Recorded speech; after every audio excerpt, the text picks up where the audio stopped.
coverage that's going deep all season from the people who do it best. This is your esophagus.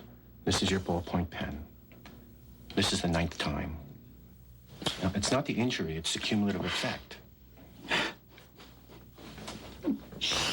What are you doing?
Are hotter than a steaming bowl of chowder right now. They rip through April and into May with baseball's best record, and tonight they're in Oakland, and they bring back Johnny Damon, an A last year, but the table setter for the first place.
We now join the following program in progress.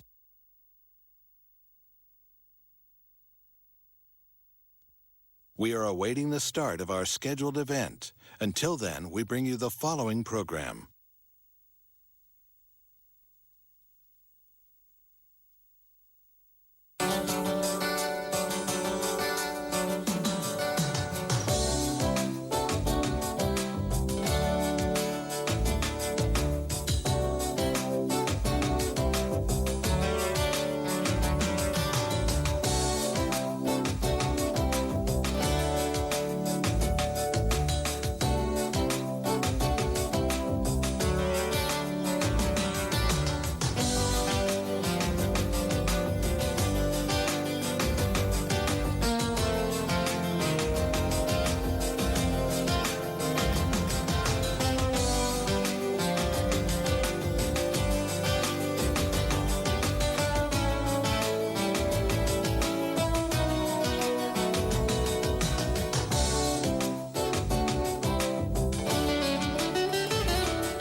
Welcome in Game 4, Avalanche and Sharks from San Jose. I'm John Butchergoss. I'll be with you throughout the night in between periods. One game already played tonight in the NHL playoffs. Ottawa and Toronto, a near must-win for the Maple Leafs, down 2-1. Alan McCauley, just 6 goals all regular season, scored twice in this game. That was the first one. Here's the second one. Ottawa led this game 1-0, but 2 unanswered goals by Alan McCauley. And the Leafs have tied this series up at 2 games apiece. Game 5 Friday, 7 o'clock, right here on ESPN. Rob Blake, just the 3rd defenseman in NHL history to have consecutive multi-goal games in one playoff year. Potvin, I afraid of the others. Game 4 from San Jose next.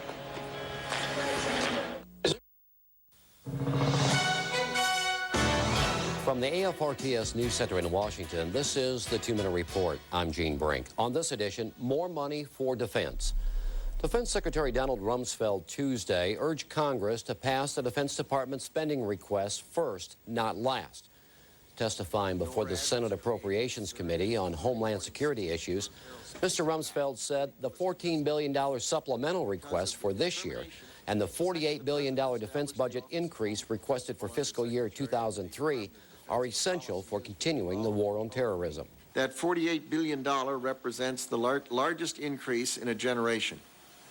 However, the war on terrorism is the greatest challenge this nation has faced, indeed the greatest challenge the world has faced in a generation. Mr. Rumsfeld said September 11th taught us we're vulnerable to attack, not only from foreign enemies, but from hostile forces inside our own country, and that it's virtually impossible to defend against every threat, every time. To successfully defend against terrorism and other 21st century threats requires that we take the war to the enemy.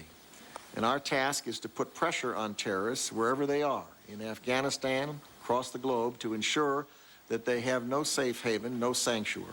Mr. Rumsfeld said the Pentagon is also committed to working with the Office of Homeland Security against possible domestic threats. I would like to take this opportunity to urge that you take up the defense budget first, not last, to give our fighting forces the tools they need to do the job, to help us better plan for the war to which we are and must remain committed, and to help us transform the force so we are prepared for the wars of the future. You can learn more about what the United States military is doing to fight the war on terrorism on the website defendamerica.mil. That's the 2-Minute Report. I'm Gene Brink.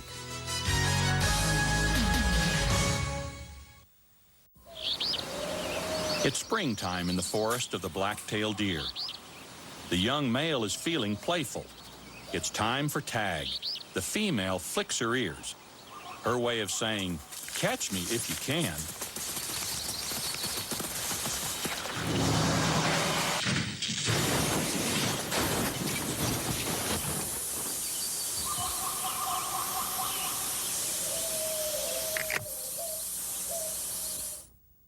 It's the most coveted trophy, and it's fought over in some of the fiercest battles.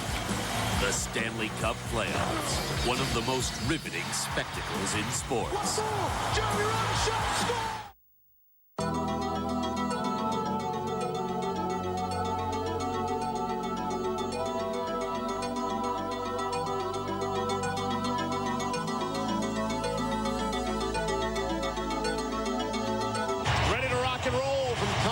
Center at San Jose. Welcome to Game 4, Western Conference semifinal series.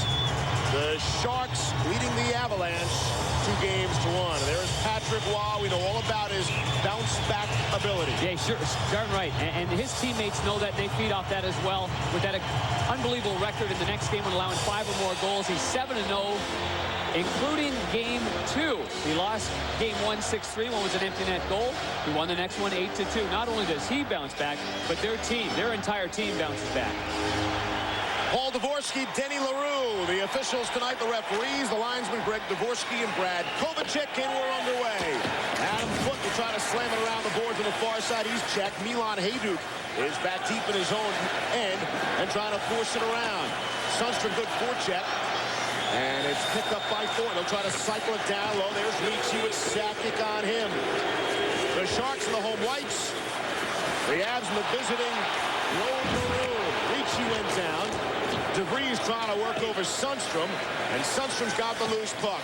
Pretty good start for San Jose with this pressure, especially when you consider who's out on the ice for Colorado. Ricci backhander through the crease.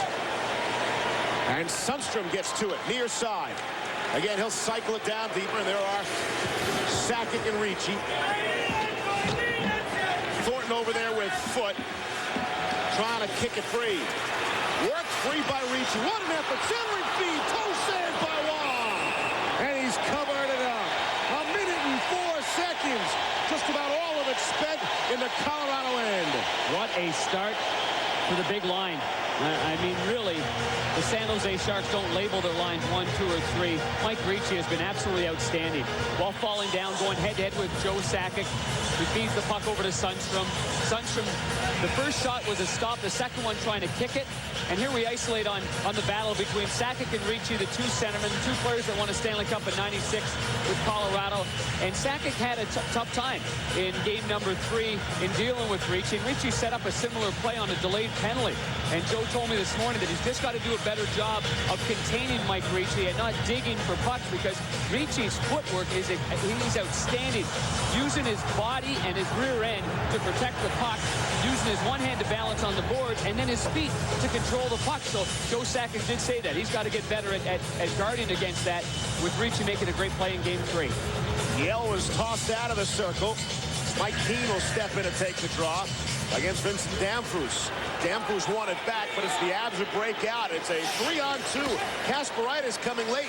They got the puck to him. It was in his skate. Shot from the angle from Yell is stopped by Nabokov. Messier on the forecheck. Nolan will get to it. He's hit by Keane. Yell picks up the loose puck. Keane all by himself behind the net now. Works to the front. Stick save Nabokov, and he'll hang on. 90 seconds in. Terrific action at both ends. That's a good counter line by Colorado. But getting back to Mike Ricci, in game number 3, these were the battles that went on. And this line really gave the Colorado Avalanche. You remember, Colorado is basically playing 4D.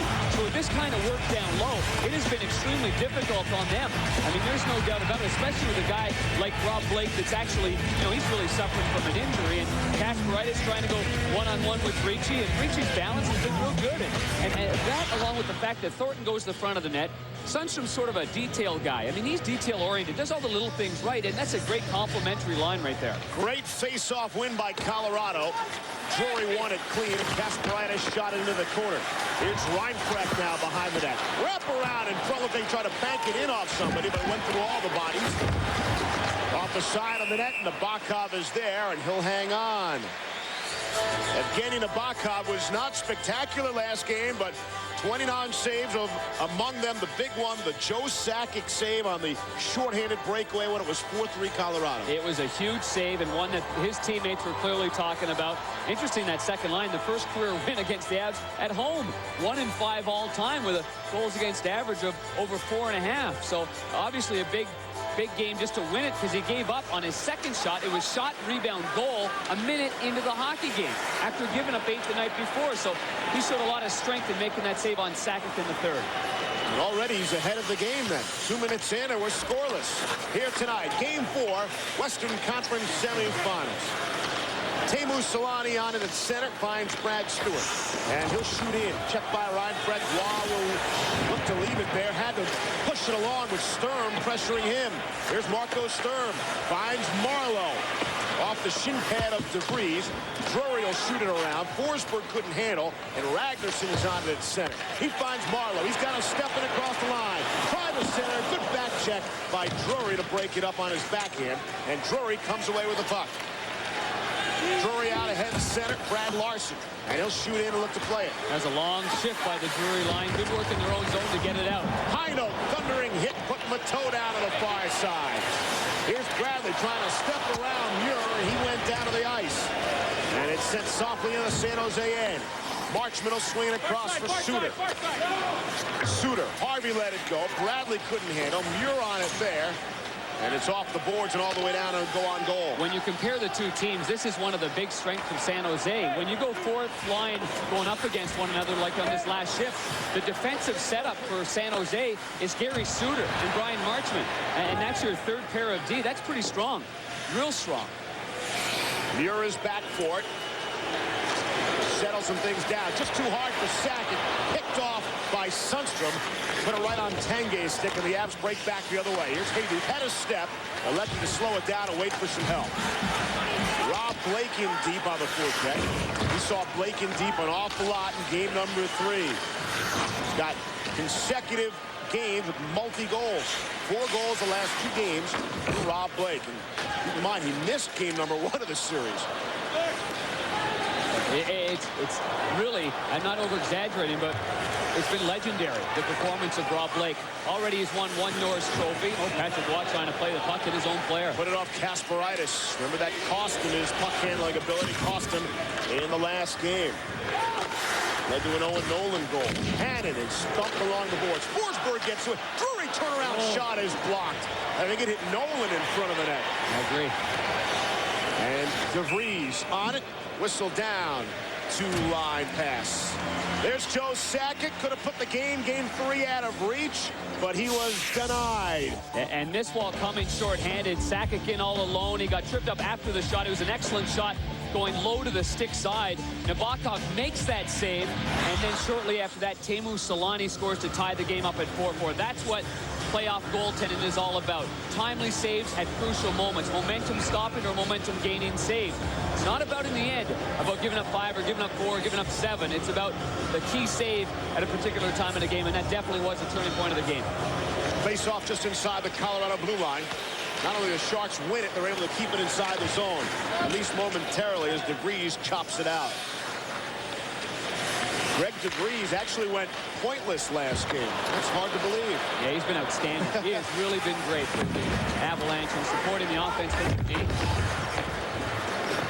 Stewart and Graves, a little miscommunication there as to who was going to take it. Stewart does and sends in.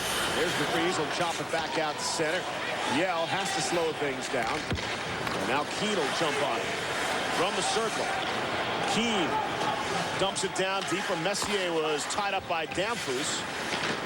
And that allows Ragnarsson to get to it. Greg DeVries still tied for the top scoring defenseman in the Stanley Cup playoffs, with names you don't usually see him associated with, like Nicholas Lidstrom and Chris Chelios. Sturm on the forecheck on Blake. Up the near side, here's Forsberg on it. Forsberg, the top point getter in the play. With a step, shot, and a score! And it's Rob Blake! 1-0 Colorado. You could see this develop.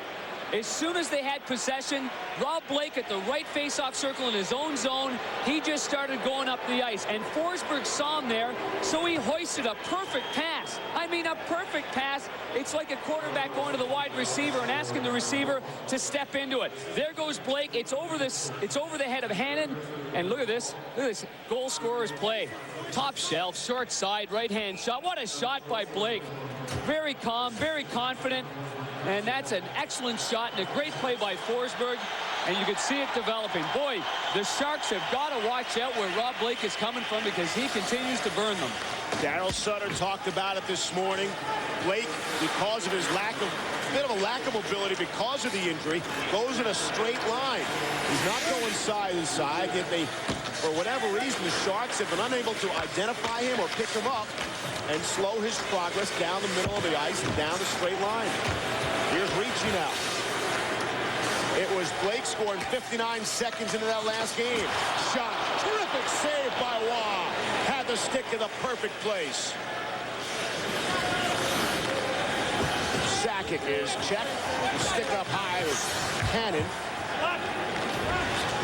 Sundstrom on it. He's bumped by Kasparaitis, and he'll shoot in.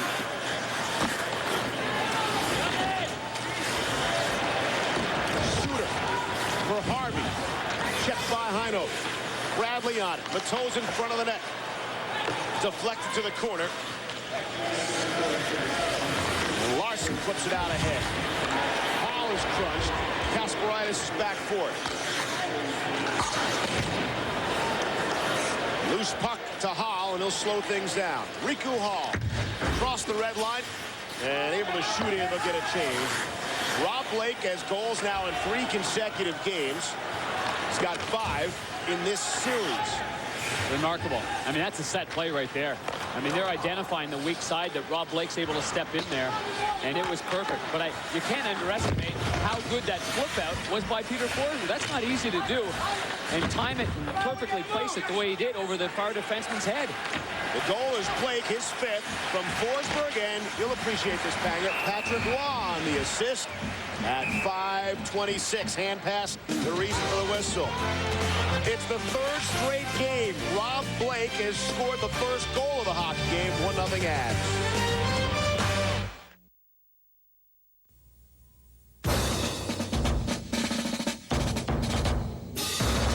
The year was 1964. The United States military presence in Vietnam continued to increase. With it came new advances in military aviation.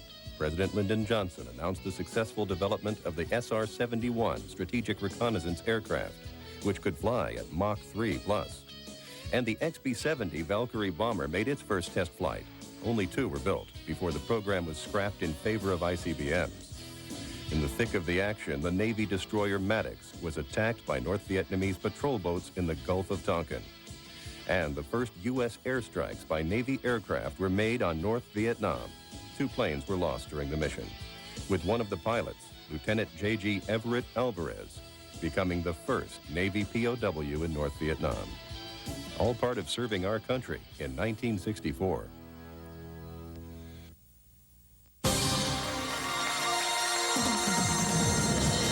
One more correct answer, and you're the big winner in the Social Security quiz. And here we go. What will the Social Security statement tell you about your retirement? A, the date you should retire. B, how much you can expect your Social Security benefits to be. Or C, what you will owe in taxes. I know this. I remember getting my Social Security statement in the mail. A Blake goal. So far in the playoffs, the team that has scored the first goal has won 80% of the games. 80%. That's the highest it has been since 1967. The last playoff year prior to the expansion year. 80%. Now keep in mind, Ottawa scored the first goal tonight in their game, and they wound up falling to the Toronto Maple Leafs. Tip shot, saved by Nabokov. The shot from the foot at the point was deflected, and Nabokov made the save. And keep in mind, it was Blake that scored the first goal of game number 3 here. It quieted down this very rambunctious crowd in San Jose. And the Sharks were able to battle back through that. So it's imperative for Colorado to keep some pressure on San Jose and not let them dictate. Nolan takes it away from Waugh. He'll shoot it down deep. There's Damphus. In Graves crisscross. Graves has the puck now. Nolan's shot from the angle was deflected wide. Nolan couldn't get to it with his glove. Sakic on it here. Damphus checking him. And Hayduk shoots it across for DeVries. And he'll flip in softly to the San Jose end. Rathje on it there. You don't think that Colorado is going to play a little bit more conservative hockey game? The all-out offense. Sturm rips one off of Blake. Sturm from the angle through the crease. And the Avs look to break out the other way. Hopped on Reinfrecht, couldn't get to it. Sturm on the far side. Checked by Reinfrecht. Blake and Marlowe come together. Drury trying to step in and take it away. He's bodied instantly. And the play at center. And Marlowe and Blake got together. And Blake was the player that went down, and you don't often see that. Heavy hit. Forsberg laid his man down. And it's a breakaway. Backhand score. But there was a penalty behind the play.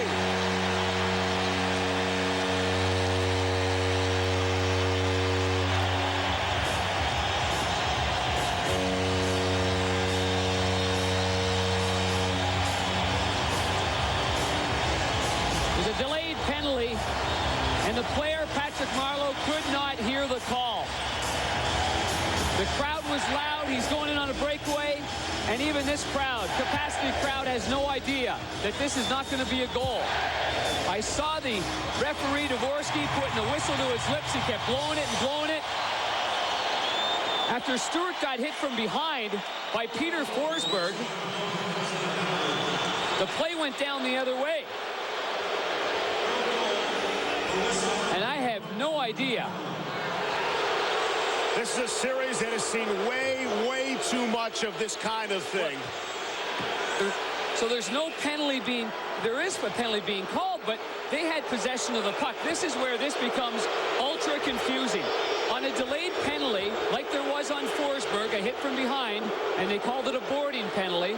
It's a good call. The San Jose Sharks, to me, I thought they had possession of the puck. Yeah. Now, if Colorado at one point had possession following that delayed penalty, then it's obviously blown down. But control means control, not just a little quick tap. Here's the play by Stewart, the hit from behind. It's a minor penalty. Now, the breakaway occurs at that particular point.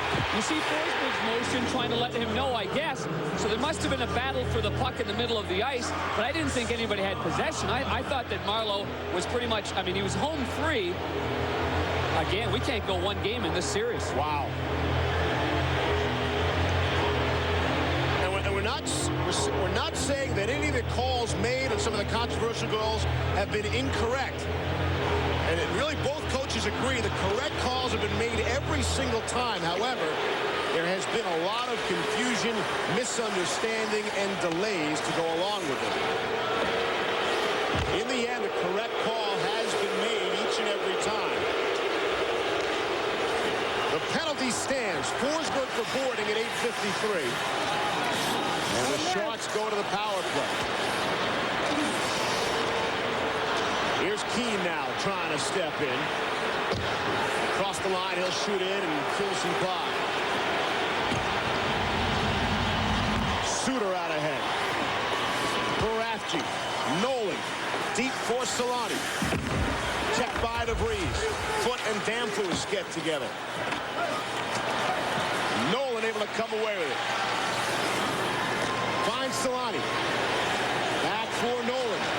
Good move by Nolan. Solani shot, stopped by Watt, and Karen's off the glass. Raftery tried a turnaround shot, partially fanned on it. Here's Foot on the backhand, and he's able to clear. Tough play for Solani, a right-hand shot, trying to go to the short side on the blocker. And Patrick Waugh, we've got an offside call there. Patrick Waugh getting his right shoulder on that attempt by Teemu Solani, who scored from that angle in game number 3 off a feed from Gary Suter on the power play, a 5-on-3 advantage, and it slid underneath Patrick Waugh. And after the game, Solani said, you know, I've seen a lot of players score from that angle, including Mario, so you know you have a better angle than you think, even though your feet are on the goal line, your stick's still out a little ways. That was a good save there by Patrick, though. He didn't cheat, didn't lean, he stayed firm with the shooter, and Solani couldn't get it up over his shoulder. Solani's 0 goals in the first round against Phoenix. He's got 3 goals in the first 3 games of this series, including the 2-goal game in game number 1. In that first game of this series, he gave the first San Jose player, this is amazing, first San Jose player to ever have a multi-goal game in the playoffs. You would have thought for sure somebody had a 2-goal game along the way, but not before Solani's 2-goal game in game 1 of this series. Stewart is hammered by Yell. They're offside at the Colorado blue line. 26 seconds left in the power play. 9.5 to play in the first. Rob Blake's goal, the only one that is counted. 1-0. Bob Hartley and his entire hockey club talked a lot after game 3 about tightening it up defensively, having to make some adjustments. But, you know, I give Bob plenty of credit, both coaches here. He says it's tough to play good D against a great offensive team. I mean, San Jose is forcing them into making mistakes because of how good they played as well offensively. Here's Heino on the far side and across the line. Bakov will swing it around. Finds Stewart. And Marleau cutting at center. Pass off the glass and in. Ricci's in deep. The power play is over. The Sharks manage 1 power play. The Avs manage 1 power play. Shot from the point. Marleau got a piece of it, but couldn't get it on goal. Here's Forsberg fresh from the penalty box. Out the other way. And across the line, Drury. What a move! The hard shot stopped by Nabokov.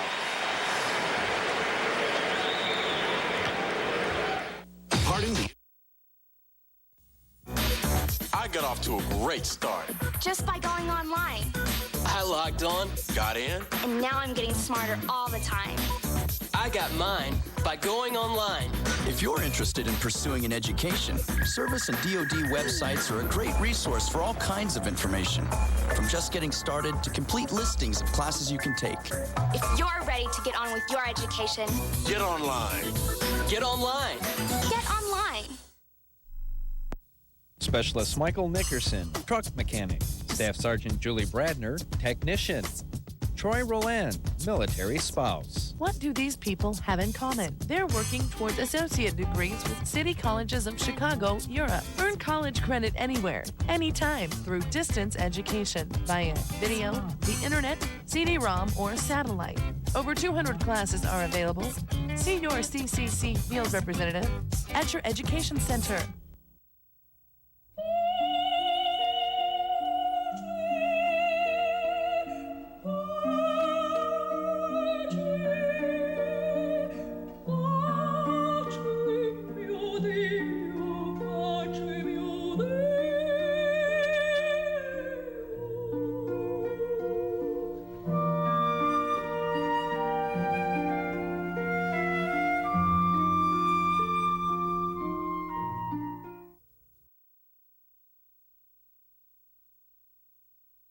To San Jose's Compact Center alongside Steve Levy, Darren Pang here.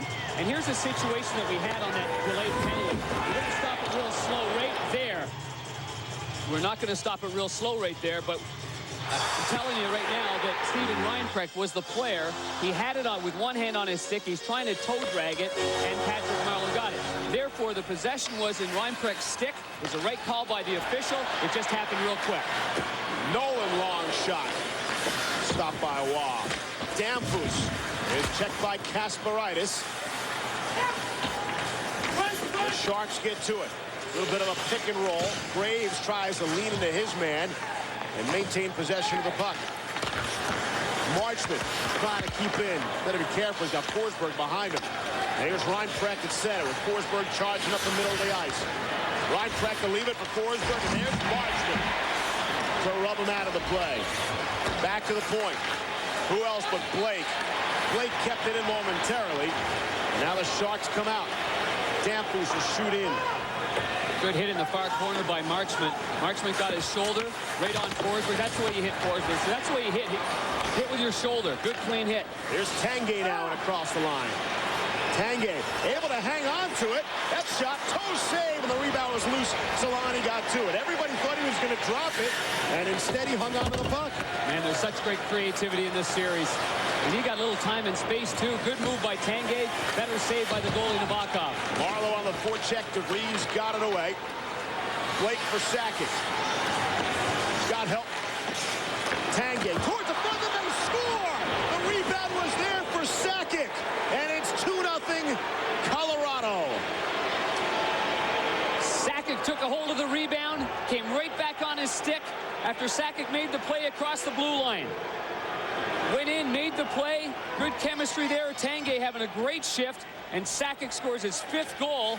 Drop pass and then drive to the net. By that time, there's a little confusion there. He got inside position on the defenseman, Hannon. Sakic coming across the line. They gave him the blue line. And I know you have to greatly respect the skills of Joe Sakic, but the tandem of Hannon and Rafchi backing off the line allowed him to make that play. And then the rebound line right on the tape, and he drills it home. Taking some of the starch out of this crowd. 2-0 Colorado lead coming up on 7:15 left here in the first. So your stars have to be your best players. Goals from Blake and Sakic. And it's 2-0 Colorado on the far side. Centering feed. Messier picked it off. 2-on-2 the other way. He's got Keane with him. Some miscommunication there at the blue line. Messier will backhand it in. Suter gets to it. Up the near side for Sundstrom. And he's able to move it ahead for Stewart. As Ricci and Thornton ahead of the play, and Thornton will shoot in. Working on Skula. Muir up the near side. Stewart can't keep in. Yell was right there. Pressure him. And it goes down the length of the ice. No icing called. And Suter's on it. Out ahead Harvey, backhander. Backhands it right to the blue line of the Avs. Look play catching their own end. It's Sakic from Tanguay and Blake at 12:36. For Joe Sakic is fifth. And this time it will be icing. It's a 2-0 Avalanche lead. ESPN's coverage of the Stanley Cup playoffs is brought to you by Nextel, how business gets done. By Quality Care Auto Service at Ford, Lincoln, and Mercury dealerships. And by Southwest Airlines, official airline of the National Hockey League.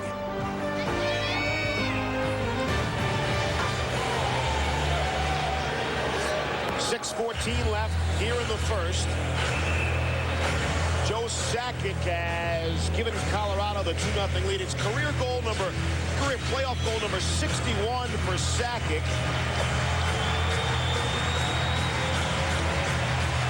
7th on the active list in playoff goals. Placed off to the right of Patrick Waugh. The draw won by Colorado.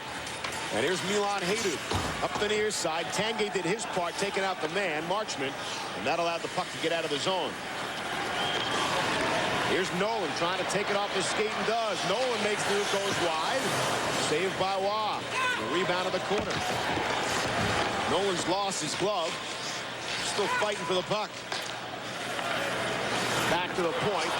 Marchment tried to backhand it in and could not.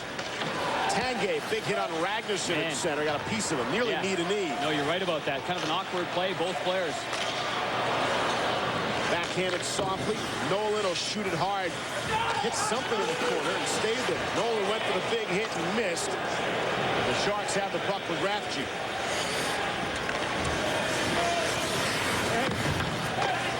Shot in. Waugh will leave it for Kasparidis. Off for Forsberg now in traffic.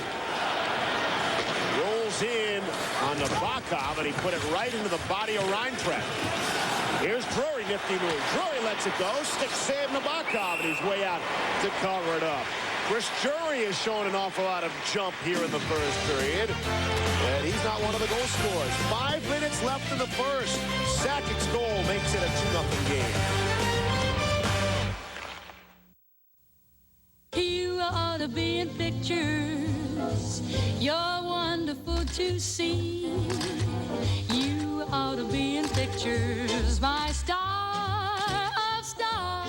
Some people say a picture is worth 1,000 words. Your baby's picture on a passport is worth much more than that. And as an American service member, you'll need it for that first trip back to the States. Contact your personnel office for help in applying for your newborn's passport.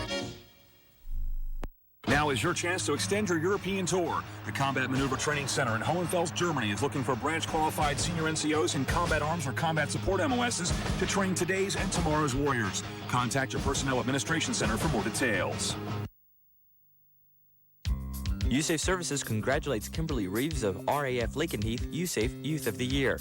Reeves earned this honor and a scholarship for her active role in RAF Lakenheath youth programs and academic achievement. This week on Destinations. It's really tough to get the hang of and get in rhythm. There are some Fred Astaire's up here, but I feel like more of a Fred Flintstone. At first glance, it appears very simple. Hit your opponent without getting hit yourself. The Secretariat for Officer Selection Boards is heading a group visiting USER May 13th to the 17th, and he wants you to be there. The briefings are an excellent opportunity to find out what goes on inside the selection board process from subject matter experts. Evenly matched. Both had 99 points during the regular season. Both won their respective divisions. Colorado, though, got the second seed in the West because they had one more victory. If this score holds up, this series would be even, as you would expect, at 2 games apiece heading back to Colorado. And the game will bring you on ABC Saturday afternoon. Here's DeVries off the glass. And softly inside the San Jose end. Hannon pushes it out. Hajduk on it there. taking all sorts of time. He's whacked at by Thornton and still hangs on to the puck. And now he's flattened by Rafty. What a hit by Rafty holding the line. This tandem on the blue line for San Jose has got to get stronger. Both Hannon and Rafty have been on for both even strength first period goals against them. Coach Daryl Sutter keeps them together, but he's changed up some other partnership, and he's put Marchman up there with Ragnarsson instead of Stewart. So he is changing 2 of his 3 defensive pairings. Forsberg avoided the hit from Ragnarsson. Marchman involved with the body. Nolan backhands it out to center. Graves knocked down. Graves tried to knock it in. He'll get his 3rd chance and actually shoots it off Nolan. Wow. And offside at the blue line of Colorado. There are 2 things happening here. San Jose's out of sync, and the Colorado Avalanche, their pulse is going. And clearly, this series has been a funny series in terms of all the offense, breakdowns. It's been fun. It's been a fun series to watch if you're in our position. Probably not if you're Bob Hartley or Daryl Sutter's position. This series has averaged nearly 10 goals per game. The 3 other second-round series have averaged just over 4 goals per game. It doesn't look like we're slowing down here either. More than twice as many goals. And both of them at even strength. Yeah. I mean, not even power play situations. Off the face, Suter really turned it over to Yell. He's chopped at by Yell. Keane is there waiting for the puck to come free. Goes behind the net. Stewart, Messier. There's Keane, the big contact behind the net on Stewart. Stewart's been hit a number of times hard already tonight. Far side, Blake able to keep in. First man on it, Colorado and Messier. Here's Yell. Tried the wraparound. And that's stopped by Nabokov. The wraparound has been an issue for Nabokov in the series. Here's Matt Bradley from the angle, rips one, and it's high off the glass on the far side.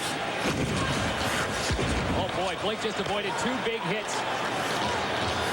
Here's Harvey now, behind the net. Mateau tried to give it back to him. Blake picked it off, kept in at the point. Here's Mateau. Blake got him. Harvey to check on Keane, sent him down to the ice. Marchman, a heavy-duty hit as well. And the Sharks are keeping up the hitting game. They're still trailing, and icing is called. Tomorrow, the second round will continue, beginning over on ESPN2 at 7 Eastern.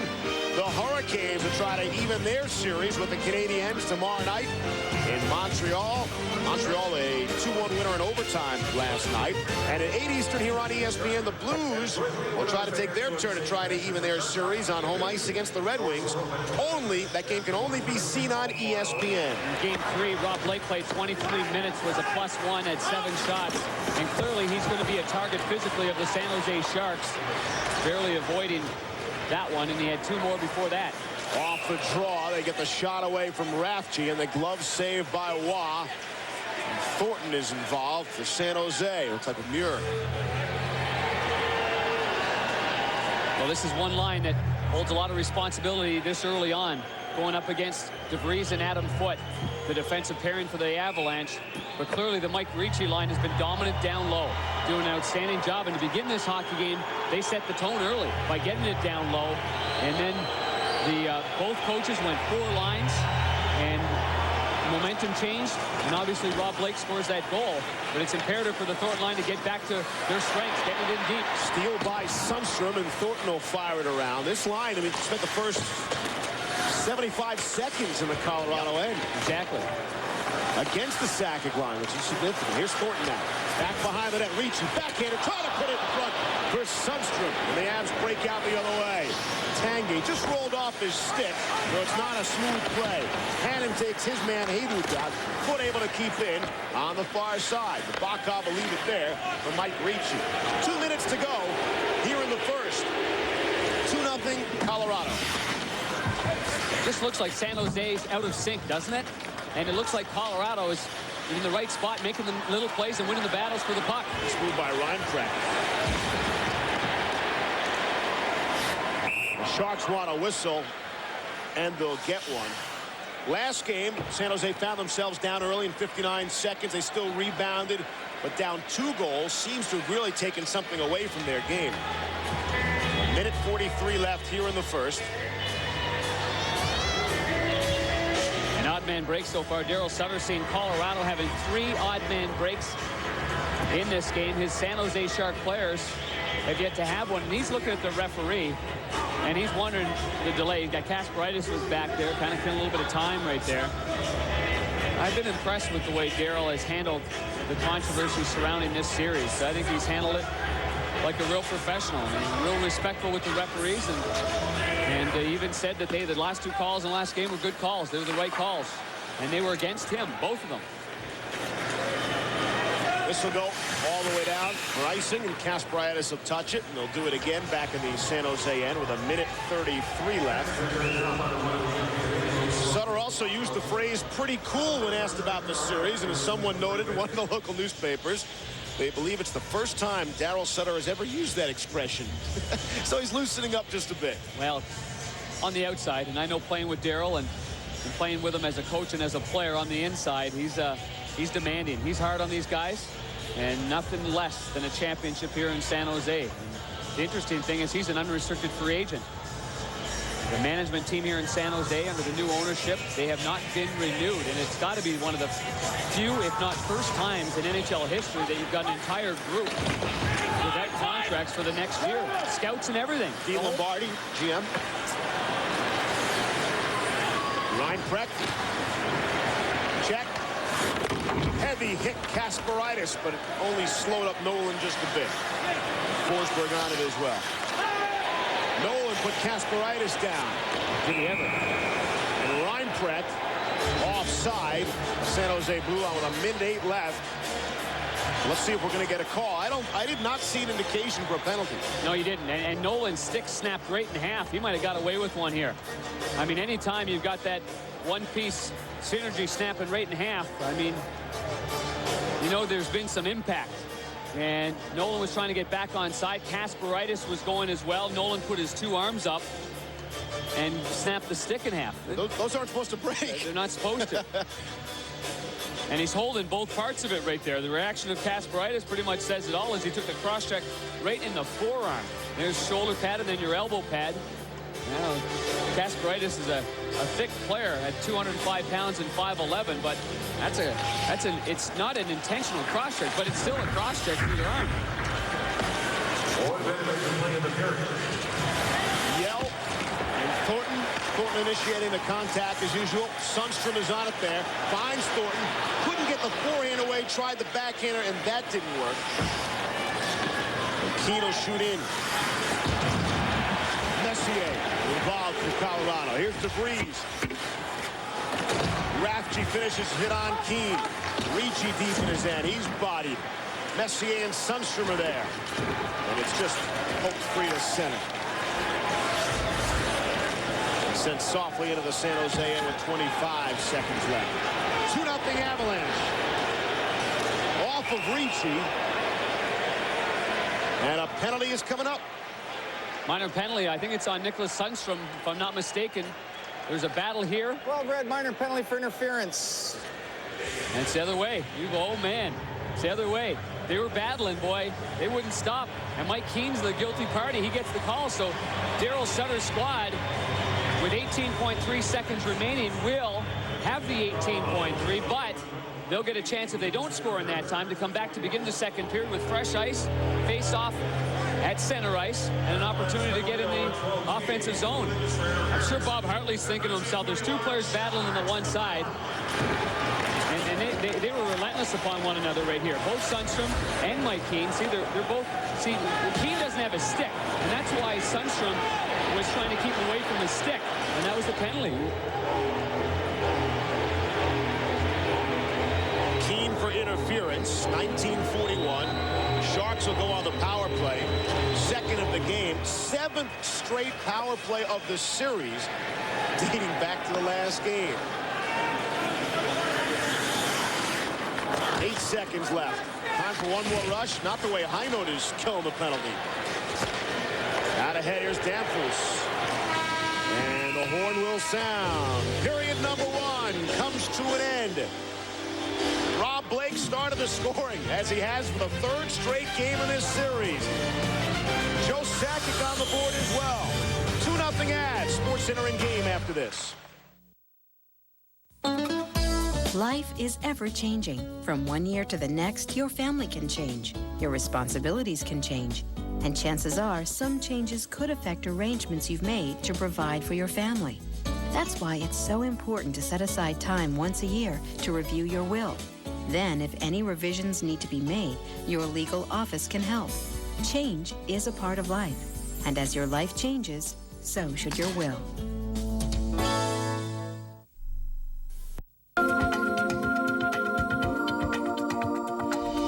Friendship. It's like oil on the parts of a machine. It keeps things running smoothly. Couples that build and revive their friendships reduce the effects of stress, their differences, and arguments. Be a friend to your partner today. Let it touch your soul. Touch of Grace. Weekday mornings at 6:18 and 8:42 on the Power Network.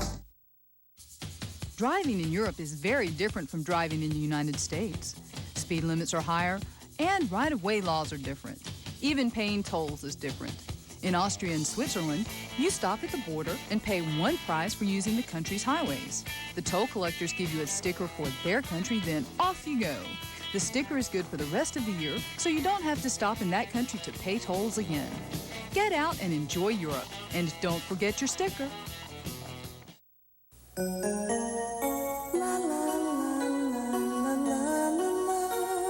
I want to be the greatest artist in the whole world.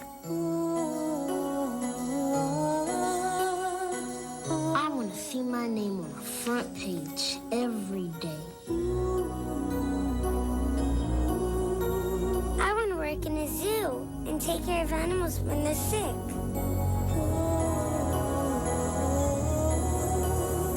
I want to make buildings for real and skyscrapers. U.S. savings bonds can help you get them to college. They're guaranteed safe and now earn Treasury-based rates right from the start. So start saving now, and they can be what they want to be when they grow up. I want to be a pilot. Even if they do keep changing their minds.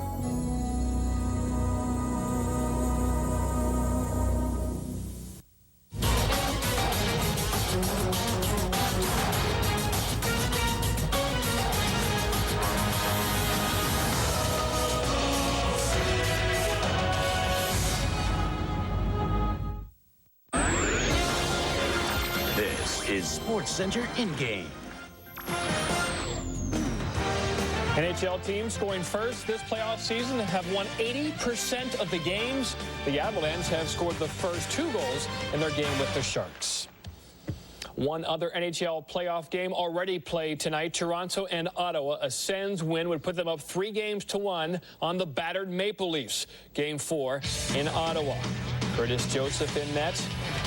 Looking for a strong performance on the road, something he hasn't done yet this playoff season. Early on, save on Radek Bonk. Scoreless after 1. Ottawa just 3 shots. Darcy Tucker takes to skates from under Sammy Salo. Salo left the game, didn't come back. Tucker did get a penalty. Ottawa makes them pay. Wade Redden makes it 1-0. Mentioned that scoring first at this playoff season doesn't affect the Maple Leafs. Alan McCauley comes right back to tie the game at 1. Later, same period, same player. McCauley makes it 2-1. The Leafs have the lead. Late third, 30 seconds left. Chris Phillips tries a wraparound. Right there, puck in front of Cujo. Marian Hossa dives for the puck. Tries to push it in. The goal, is it allowed? Not gonna do it, and the Leafs are winners. Even the series up in 2 games apiece. Series shifts back to Toronto. We'll have that game for you right here on ESPN, 7 o'clock Eastern Time, Friday night. Leafs and Sens to see who takes the 3-2 series lead. NBA playoff time. The Boston Celtics had a tough 5-game series with the 76ers. That made Game 1 with the Pistons also very difficult. It was all Detroit in Game 1. The Celtics rested, try to come back in Game 2. Paul Pierce. Up and under. Celtics by 5. Still by 5 in the third. Kenny Anderson, Eric Williams from the suburbs, squish. Celtics by 8. A lot of jump shooting in this game from both teams. Pistons this time they'll go underneath. Antoine Walker beaten by Corliss Williamson. Pistons are down by just 7, but again, 20. Driver 8, take a break. Celtics up by 11. Celtics again, Tony Delk finds Eric. Better shoot it! 5 Celtics in double figures, led by Pierce's 22. Celtics out-rebound Detroit, which is odd, 53-35. Game 3, Friday night in Boston.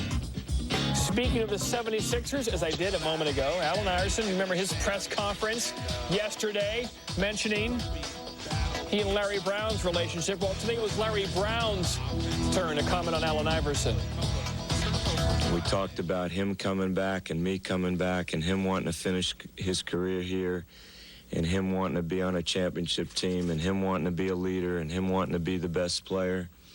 And I kind of gave him my ideas of how that could be accomplished. And he told me he was going to see that that would happen.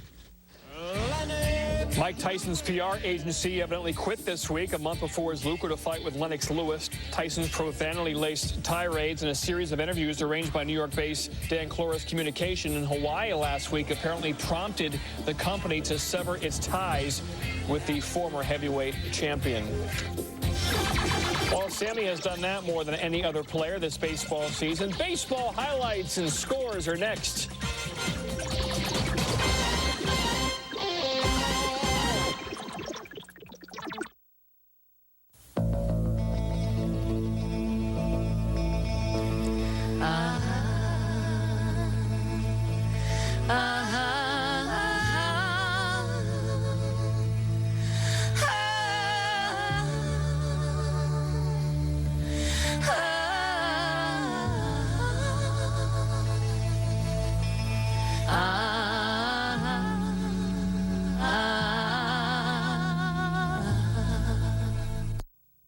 Looking for a job this summer? Check out the 2002 Summer Hire Program. Work in an office. Or outdoors. Log on to the Charma website. That's www.charm.hquuser.mil. Check it out!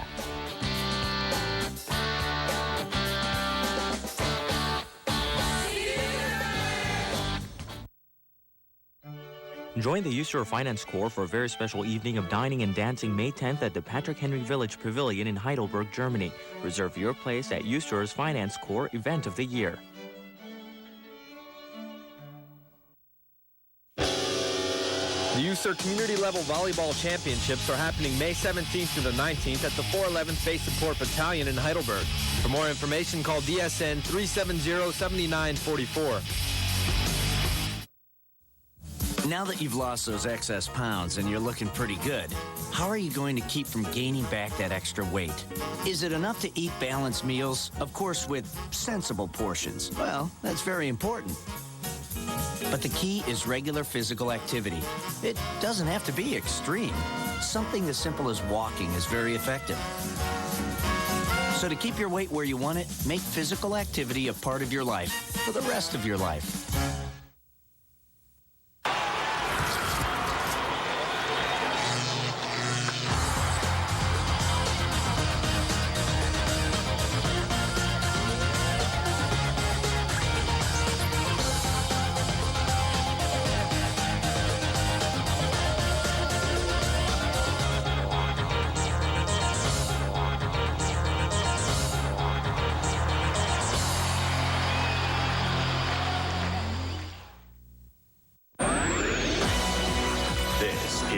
Center in-game. John Butchergoss with you. That, of course, is Sammy Sosa. And that, of course, is a home run. Sammy makes it 2-1 Cubs in the first. Fred McGriff to left in the 8th with 2 on, but Albert Pujols with the catch. Good work by Matt Morse. He went 8. Isringhausen did get the save in the 9th. Top of 5, Mets and Giants. JT Snow He got all of that one. Over Jay Payton. A run will score. That's Jeff Kent. Makes it 2-0 Giants. And then JT gone. HR. They might be Giants. They are Giants. They win 8-2. Padres, Marlins. Top of 7, 3-2, Florida. Phil Nevin. Oh, heavens, Nevin, stay fair! And gone! Because, you know, Spikosh wants to get easy, Sparky. Bottom 8, bases loaded. Oh, Felipe Crespo throws it away, and the Marlins go on to win 7-4.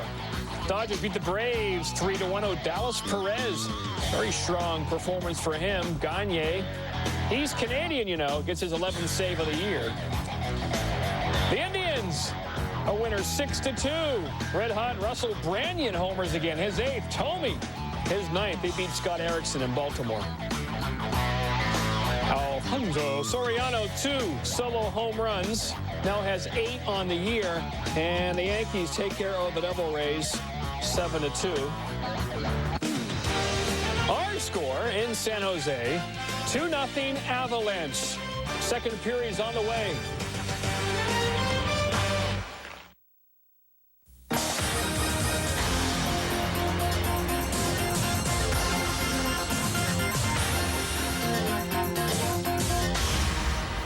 Welcome to Daily News Update. I'm Petty Officer Jennifer Gray reporting from Norfolk, Virginia.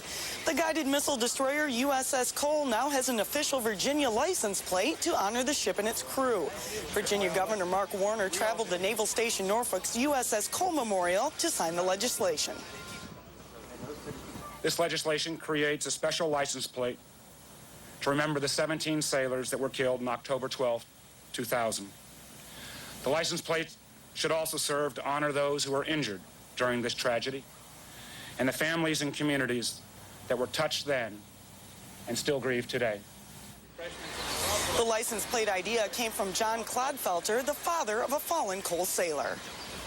And I made a promise to him that the Cole would not be forgotten and every shipmate on board the Cole on that day would not be forgotten. The USS Cole license plate will be available to Virginia residents next month and through DMVs nationwide as a souvenir late this summer. Admiral Walter Doran became the 29th U.S. Pacific Fleet Commander during a change of command ceremony last week on board the battleship Missouri.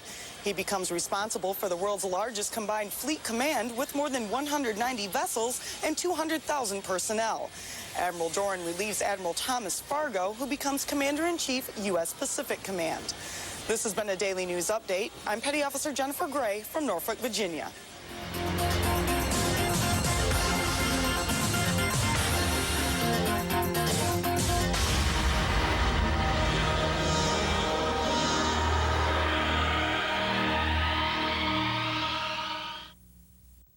Doesn't need sugar, cause it's already sweet. It doesn't need an oven, cause it's got a lot of heat. Just add a dash of kisses to make it all complete. And that's the recipe for making love. I didn't get it from my grandma's book up on the shelf. I didn't get it from a magical and culinary elf. No, a little birdie told me that you can't make it by yourself. And that's a recipe for making love. Thursday, NHL hockey. ESPN2 has the Hurricane Canadian game at 7 Eastern. ESPN has the Red Wings Blue game, 8 o'clock Eastern time. Second period's on the way.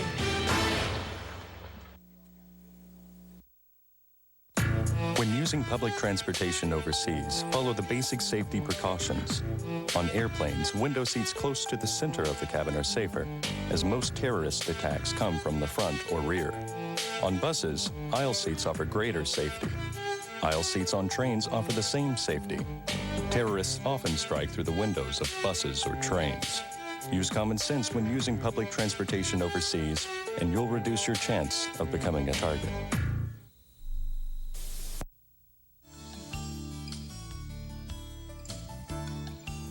Our most successful schools involve parent and community members working side by side with teachers. Educational research shows that parent and community involvement is a positive influence. Would you like to get involved in a meaningful way? Do you want to discover the good things that your school is doing for students? Contact your Dodge school and find out how you can join us in making a difference. What can the USO do for you? Hi, this is Joseph Walker, the director of the USO in Naples, wanting to tell everyone a little bit about when to visit Italy. Northern Italy is best visited between April and September, while southern Italy is best visited between March and October. For more information on any USO service in Italy, log on to www.uso.it.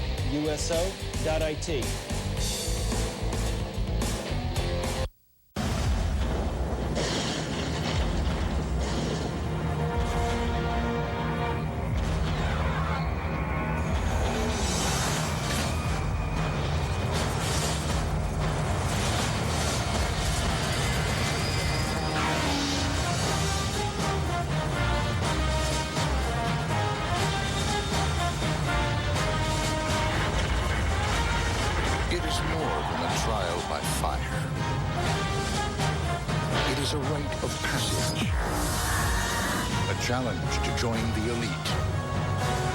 And if you succeed, if you can master your fear, outsmart your enemy, and never yield even to yourself, you will be changed forever. The few, the proud, the Marines. Who's on first? Yeah, go ahead and tell me. Who? The guy on first. Who? The guy playing first base. Who? The guy on first. Who is on first? What are you asking me for? I'm asking you. I'm not asking you. I'm telling you. You ain't telling me nothing. I'm asking you who's on first.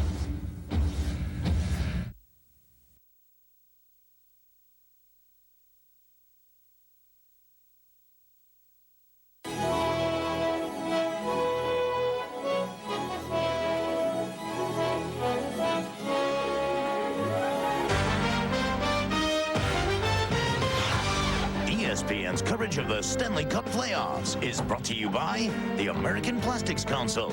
Plastics make it possible. By Bud Light, the proud sponsor of the NHL. And by Dodge, the official road team of the NHL. Grab life by the horns. Dodge. Back at the Compact Center at San Jose, just about set for the start of second period action. Steve Levy, Darren Pang, ready to go. Game 4, the Western Conference semifinal series. The Avalanche with a win would even the series and reduce it to a best-of-3 and regain home ice advantage. Now the Sharks open up with a power play for 1:25. On the far side, here's Solani trying to skip through Imaduso. Damphus towards the front of the net. Nolan gets it on the pass around the boards. Shot. Step by Line. Deflected. Solani, it looked like. It's a power play goal. And 29 seconds into the period, the Sharks are on the board.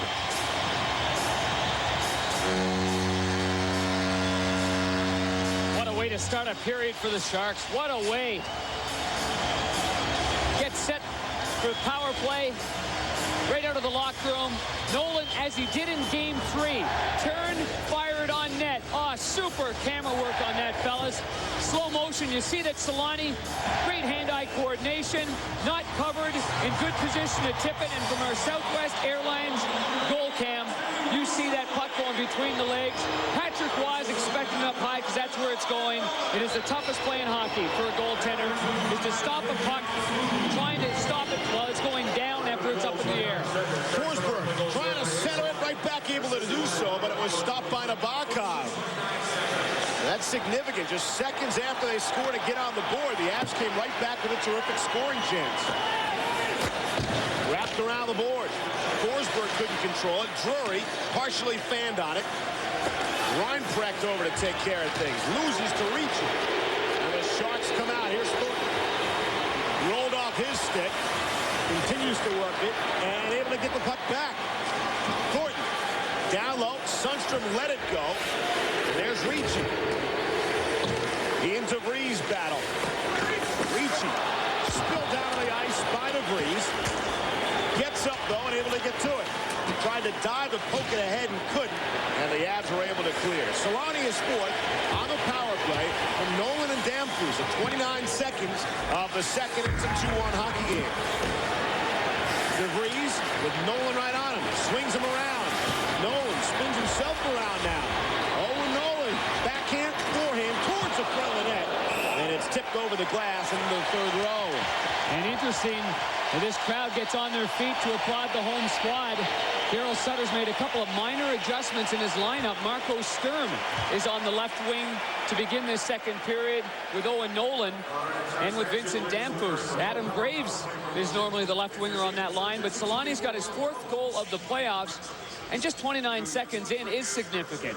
Not only do they capitalize on the power play, they rejuvenate the crowd, they change momentum, and the point is to try to put the opposition on their heels a little bit. And right away, Daryl Sutter came up with Mike Ricci, so the Avalanche were able to battle that. And as you said, they did have a good scoring chance on Nabokov.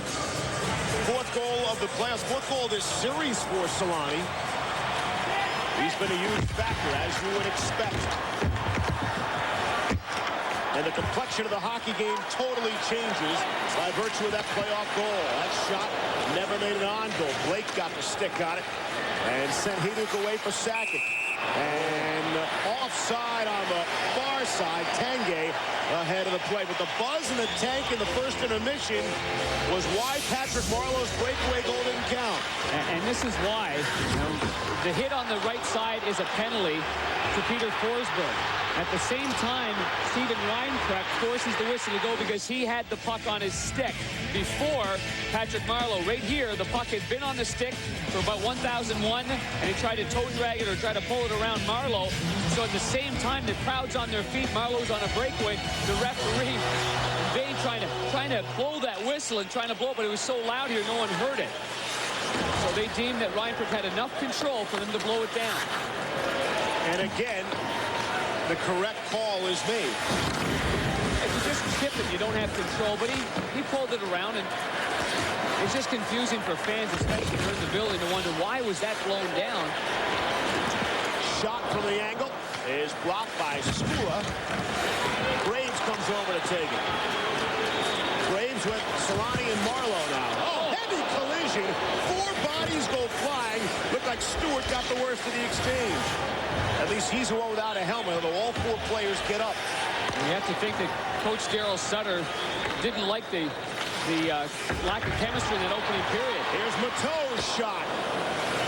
Missed it on the far side. Bradley flying across the ice to make the hit. I wouldn't be surprised if they get in sync, that he puts them back with their regular line mates. A tinkering of the line can shake everybody up. Maybe wake everyone. You wouldn't think a wake-up call would be necessary in Game 4 of this playoff series, but it was. Here's Kasparaitis.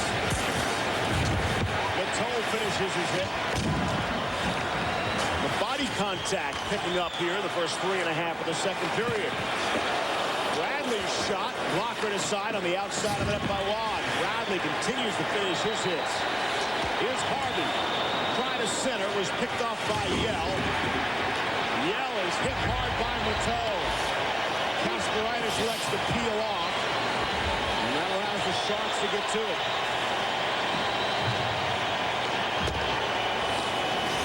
Foot softly at center. Tanguay couldn't do it to it. Thornton can. Sundstrom beaten to it by DeVries. Tanguay pushed it deeper for his defenseman. Far side, Sakic is trying to chip it out. Here's Foot. 2-on-1. Foot with Tanguay. The pass just behind him, so he had to slow up. Ricci kicked it ahead to himself. Ricci across the line. Tugged at by Sakic perfectly. And it's back out to center ice. No reason to blow it dead on the high stick. And here's Sakic. Across the line, Sakic. Tried to feed Hager. Broke it up nicely by Sundstrom. What a super play by Sundstrom coming back in his own zone, and a great pass by Sakic just off the mark with Sundstrom there. Sundstrom on another far side. He's got 5 assists, Patrick Sundstrom does. To lead all the San Jose Sharks in the postseason.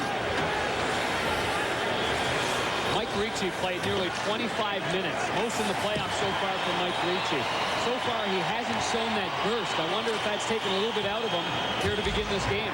He hasn't had the spark. Nolan hasn't played the same way either, the way he played in the last game here on home ice. Nolan on a check on Reinprecht on the far side.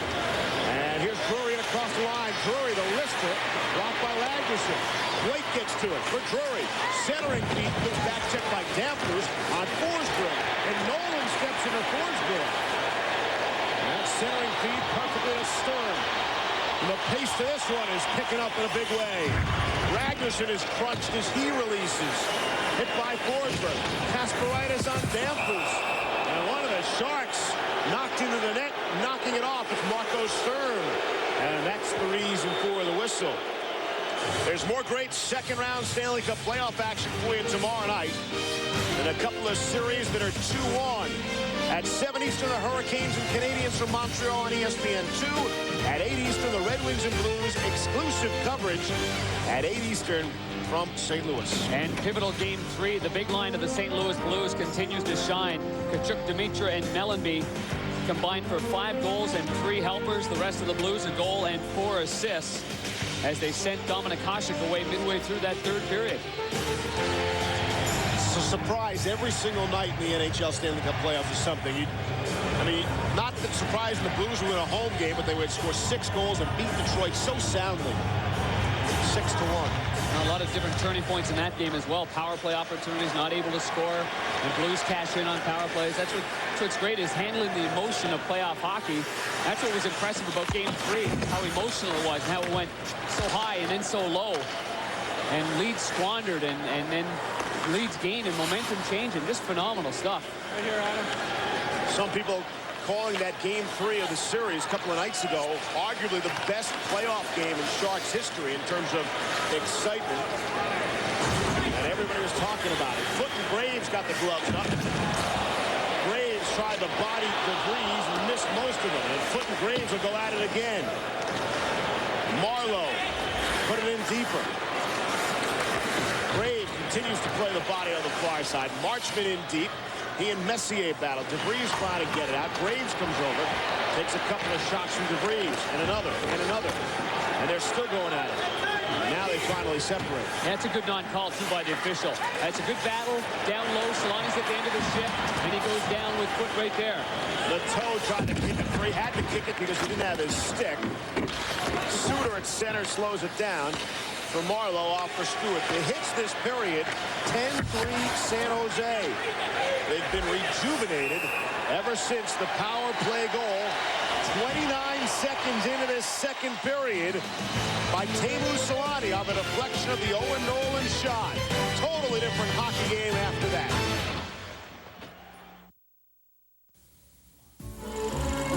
Mom. She's always been there for you. She always understood when things weren't right. She remembered your birthday. She always remembered the big moments in your life. And the little ones, too. All your life, she's remembered the things that were important to you. Remember her on her special day.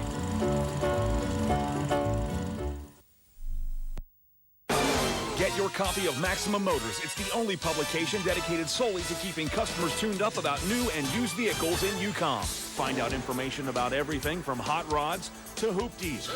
Maximum Motors features in-depth information on purchasing and maintaining cars and motorcycles, including car reviews, dealer and service directories, used car and motorcycle listings, and more. Maximum Motors is available every other Friday as an insert in Stars and Stripes. Maximize your horsepower with Maximum Motors. USER invites major item managers and property book officers to a week-long logistics workshop beginning June 2nd. Training will focus on customer service and advanced functional and technical issues. The major item management training workshop is recognized as a key resource used to improve readiness and property accountability. Slots are limited, so register May 15th. Those interested in USER or funding room and board should register by May 8th. For details, call VSN 370-8787. San Jose, just looking at the score sheet, I mean, the superstars just jump out at you so far. Blake, Sakic, Solani. Talk about all-world talent. Those are your goal scorers. The first goal for Blake, was Blake from Forsberg and Waugh. How's that for a star-studded goal? And it's pushed free to center. Rafsky a bit too hard for Hannon off the skate. Rafsky's got time to go back and regroup. You tend to forget that San Jose, known as a defensive team under Daryl Sutter, was the 4th highest scoring team in the entire regular season, with 248 goals for. This should go for icing. Colorado was not nearly as explosive offensively this season, but keep in mind, without Peter Forsberg the entire way, you bet. A totally different team. Our Stanley Cup summary brought to you by Bud Light. Team score in the first goal have won 78.3% of the games so far in the playoffs. That includes the early game tonight. Ottawa scored first and lost the game. And there you see our series here averaging nearly 10 goals per game. And the other semifinal series averaging less than half that. And there is Rob Blake, set the tone from his own zone. A likable guy. This guy just doesn't change. Game 7, Game 1 in October. He's just such a great demeanor. But he jumped in from his own zone, and Forsberg hoisted a pass over top of everybody, and Blake was able to score in all alone. It was an unbelievable play. Sturm shot it around, and it hit off something. And out of play. And Rob Blake started the scoring in the game, just like he has the last couple of games. You betcha. On home ice.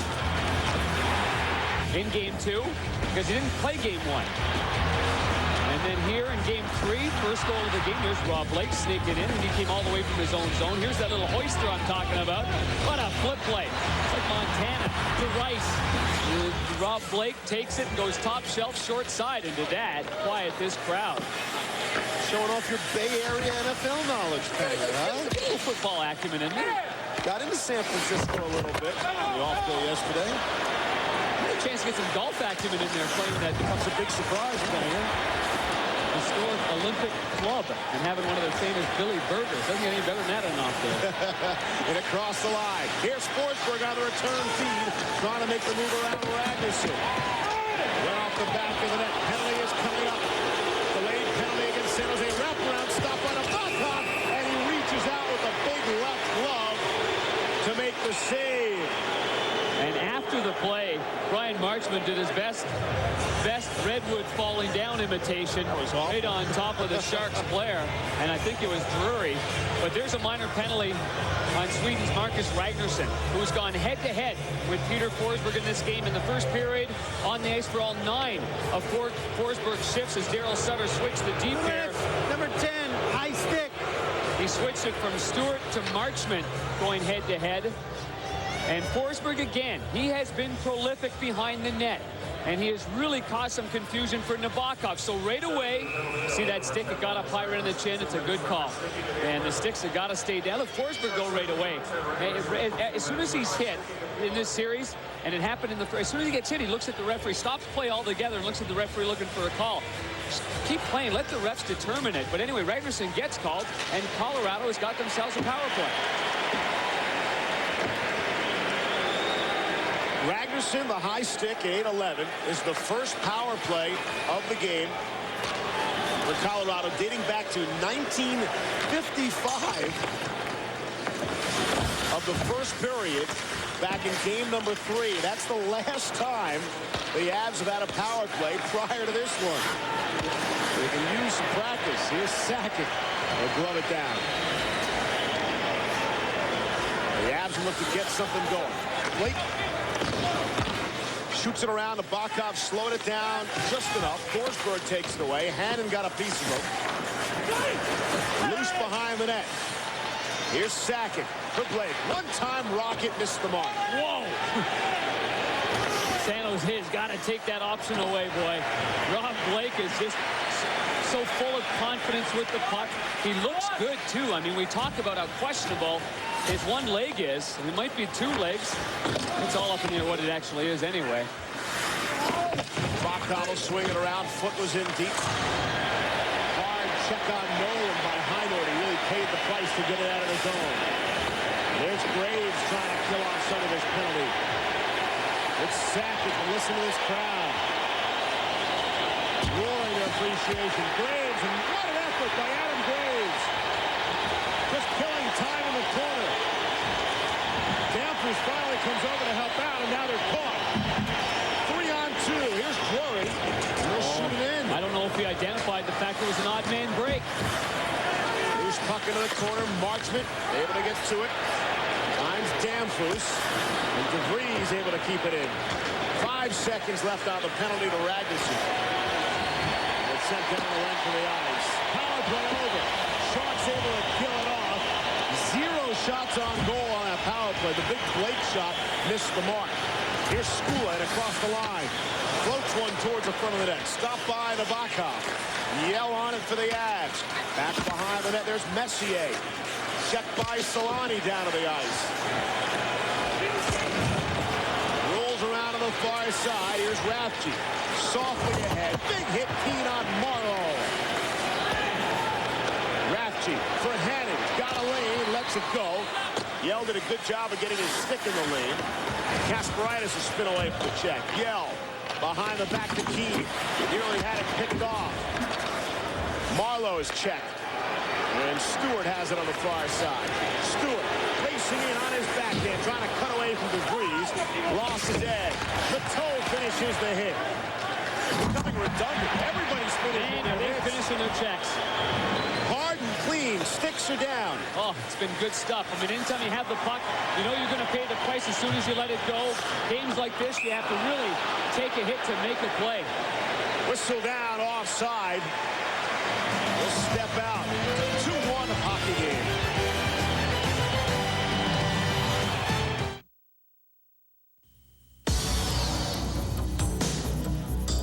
"45 days after her sister's 28th birthday, First Lieutenant Irene Rogers received some disturbing news. The phone rang. It was my sister.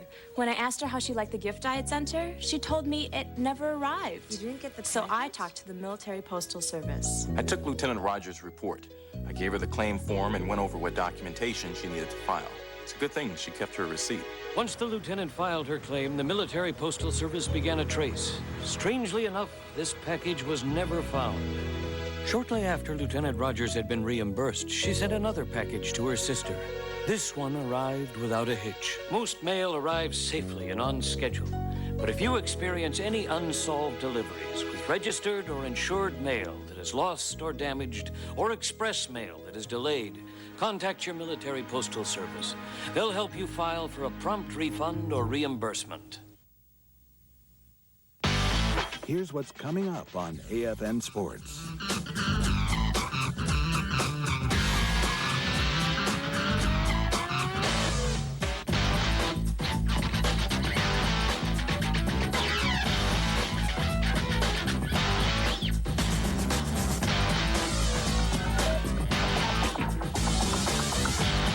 AFN Sports, your 24/7 sports channel.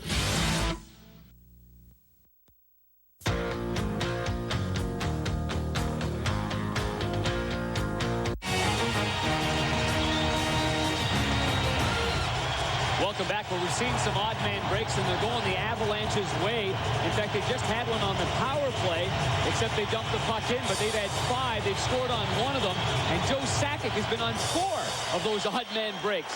And he lets it fly. Stick save. Loose puck. There's Thornton. Couldn't corral the rebound in time to get a shot away. And it might get another crack at a shot. He does. And a save by Waugh. Sundstrom had his stick in the way. Nearly deflected it home. Ricci taken down by foot on the far side. Thornton and Sundstrom try to play catch. Goes off the back of the net. Thornton didn't see where it went. Sakic did. Shovels it along the wall, and Haydu can get out of the zone. Too far, and this is a goal for icing. And Scott Thornton doing an excellent job down low, showing plenty of calmness with the puck. And it all happens off the faceoff. Ricci's going to stay on the ice. I'm sure Daryl Sutter's waiting to see what Colorado does, and then he's going to pull on his line. But good footwork by Mike Ricci. He's got tremendous balance and a long stick. So they're able to get the puck back to Hannon, who lets her rip. Shot in front, saved Waugh, and the rebound's there with Thornton on the doorstep, Ricci on the doorstep, and who's in the middle? Oh, Joe Sakic comes back to help out. Adam Foote's there, and Thornton just couldn't get a handle on it, could he? Going back to his forehand, you can tell he had the patience and the presence of mind to know that the goalie would be down, but the puck squirted off the end of his stick. Thornton had a goal in the last game and 5 hits. He's the top hitter in the postseason for San Jose. He's been doing a pretty good job finishing as well. The puck out of play and into the crowd. Friday night, ESPN brings you more exclusive coverage of the Stanley Cup playoffs. The Senators returning to Montreal to take on the Canadiens in their series. It actually begins at 7 Eastern. The Senators and the Maple Leafs. That series becoming rather interesting. Tied at 2. See that Friday at 7 Eastern. Battle of Ontario. Battle of Ontario. 2 different teams, 2 different coaches, 2 different ways of playing. Drury off Martin, and Marchman picks it up for the Sharks. Pass too far for Damphousse. Reinprecht poked it away. Reinprecht gets a second crack, and then he's cracked down to the ice by Marco Sturm. 7.5 to play here in the second. 2-1 Avalanche. Game 4, Western Conference semifinal series. The Avs looking to win this game, send it back to Colorado. The series would be even at 2 games apiece, and this would be reduced to a best-of-3. The Avs having home ice. You know, I think the changes that Darryl made have really worked out well. I mean, the big line in the first period, well, they got 3 real big lines, but Marleau, Sturm, and Solani, they were -2 as a line, along with the defensive tandem of Hendon and Rafji. So he makes the change. He really shook up Adam Graves, who didn't have a good start to this game, but so far has had a good second period. Play with Marleau and Solani, great penalty kill. So just those subtle little changes, what goes on in the locker room stays in the locker room, but it's pretty intense in there, and there's a lot of demands this time of year. But as far as that's concerned, I think Colorado's got to be careful about the way that San Jose is initiating their contact. I think Colorado's got to come back and be the initiators themselves. Good draw by Sakic. Got some help from his winger, and that allowed Skula to get the shot away. Hayduk in deep trying to work it free, and it's kicked down the ice. And this will go for icing. Wait a second, there's a penalty coming up. Going to be on Adam Foote for holding the stick while Teemu Solani. Teemu was trying to bust in there, and Adam Foote had a grasp of his stick. Solani gave it one big exaggerated tug. Get Adam Foote, 2 minutes for holding the stick. And the referee, Dvorsky, was right there. It's not the kind of penalty you know, at this time of year with all the battling going on. Now, whether or not he has that stick in the midsection as he's going by, got it kind of cuffed around the elbow and pushing it in there. And I think Solani really helped himself with the way he gave it that big tug on it. Foote holding the stick, 12:59, third power play of the game for San Jose. If you're scoring those kinds of things at home, the Avs have had just 1 power play so far tonight. Certainly a big issue with the huge discrepancy last game. Power plays were 7-1 in favor of San Jose, including 5 straight in the third, a couple of 5-on-3s, and might have been the difference in the game. Rafji, soft pass for Nolan.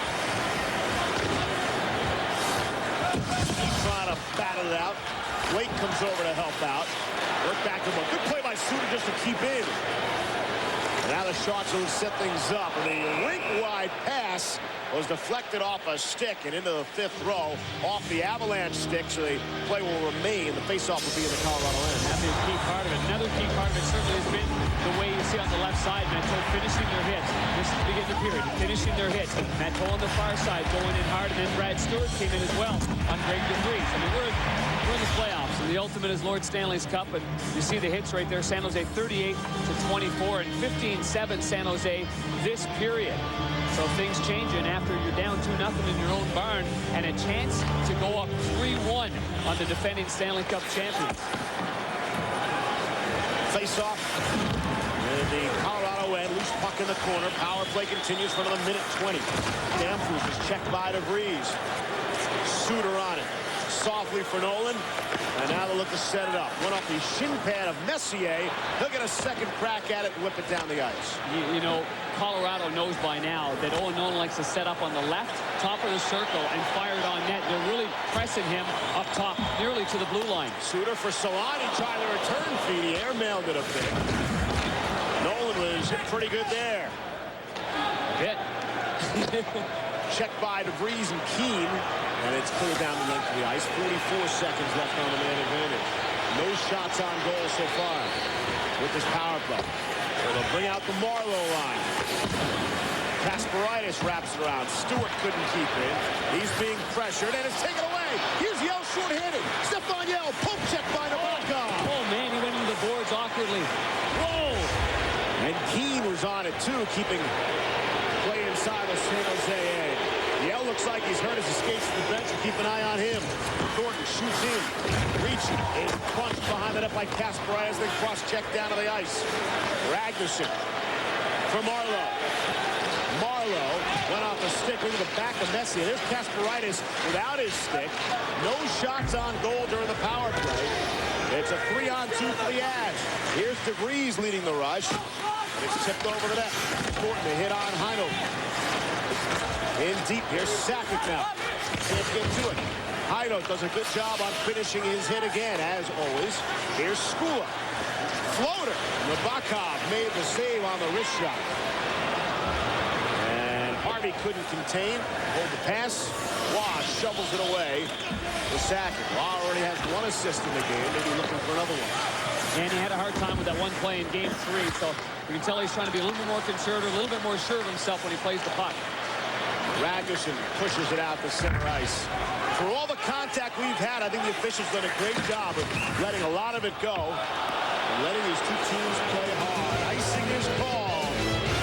4:12 left here in the second. The Sharks still trailing by a goal. This year, treat your home and yard to a whole new look. The Exchange Home Decor 2002 catalog is chock full of great home decorating ideas. Ordering is easy. Call in your order 24 hours a day and charge it to any major credit card or your Military Star card. Or shop us online through your Exchange website. Either way, there's always delivery. Pick up your free copy today. It's available now. The Exchange Home Decor 2002 catalog. The Defense Information Systems Agency Europe, DISA, supports the military services in a joint warfighting capability. Participating in the national security strategy, DISA manages highly reliable voice, data, video, and secure communications across the global information grid.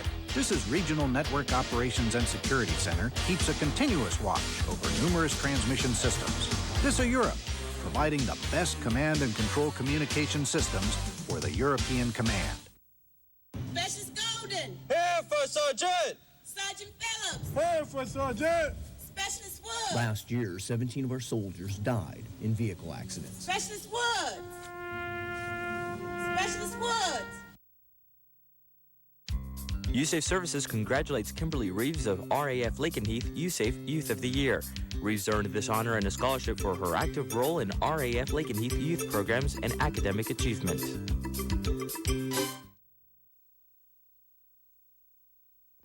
Joe Sakic's having some trouble with his left hand, and we go back on the play, and he got it tangled up with the stick of Harvey, and when it happened, I thought maybe just the blade of his stick caught the hand area or wrist area, but he was really pressing. Now, earlier than that, Stefan Yell came in, and Nabokov gave him a good poke check, but the way in which Yell went into the boards, fortunately for Yell, he kept his chin up.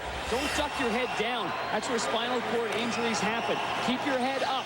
And he took the brunt of it, and he got himself off the ice. Gotta love that. He's old-time hockey. Off the ice, go to the bench quietly. Get it through. Here's Sturm shot. Saved by Waugh. Maybe Patrick's best stop on a pretty feed. Marco Sturm the opportunity. Good stop. Here's Nolan. They're onside, and Sturm again rips it. Big left hand save by Waugh. Marco Sturm starting to pick up the play. Here's Nolan. They'll shoot it around. Sturm on the forecheck. Bodies Kasparaitis, sends him flying down. Here's Nolan. Wraps it around the boards. Ragnarsson will keep it on the far side. Nolan gets to it near side. Again behind the net. Sturm trying to put it in front of the net. It was picked off by Drury. And the Avs come back with Forsberg. Long shot. Nabokov the save. And here's Nolan. Gets his head up in time to see Yell coming at him. Here's Keane. Backhand. Forehand shot. Missed the mark. Blake will keep in. Softly behind the net. And there's Yell back on the ice. Battling Brian Marchment.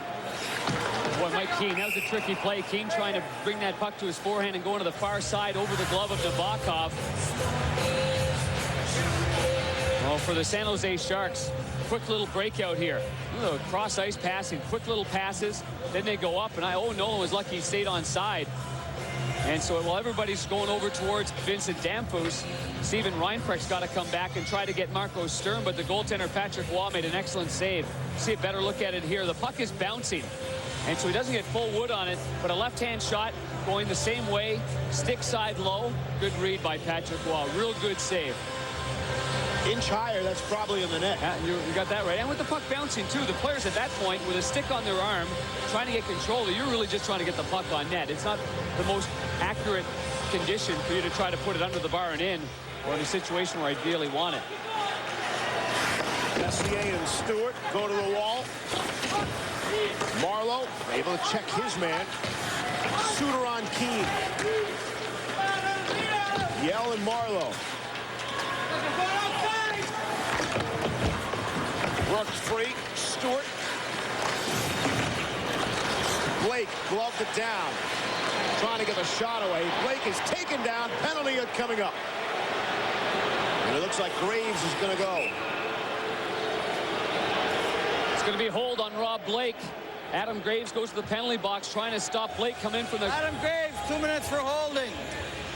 Blake did an excellent job on the boards to keep the puck in. And then he shifted more to the center of the ice. So he had it along the boards, then he went to the middle of the ice.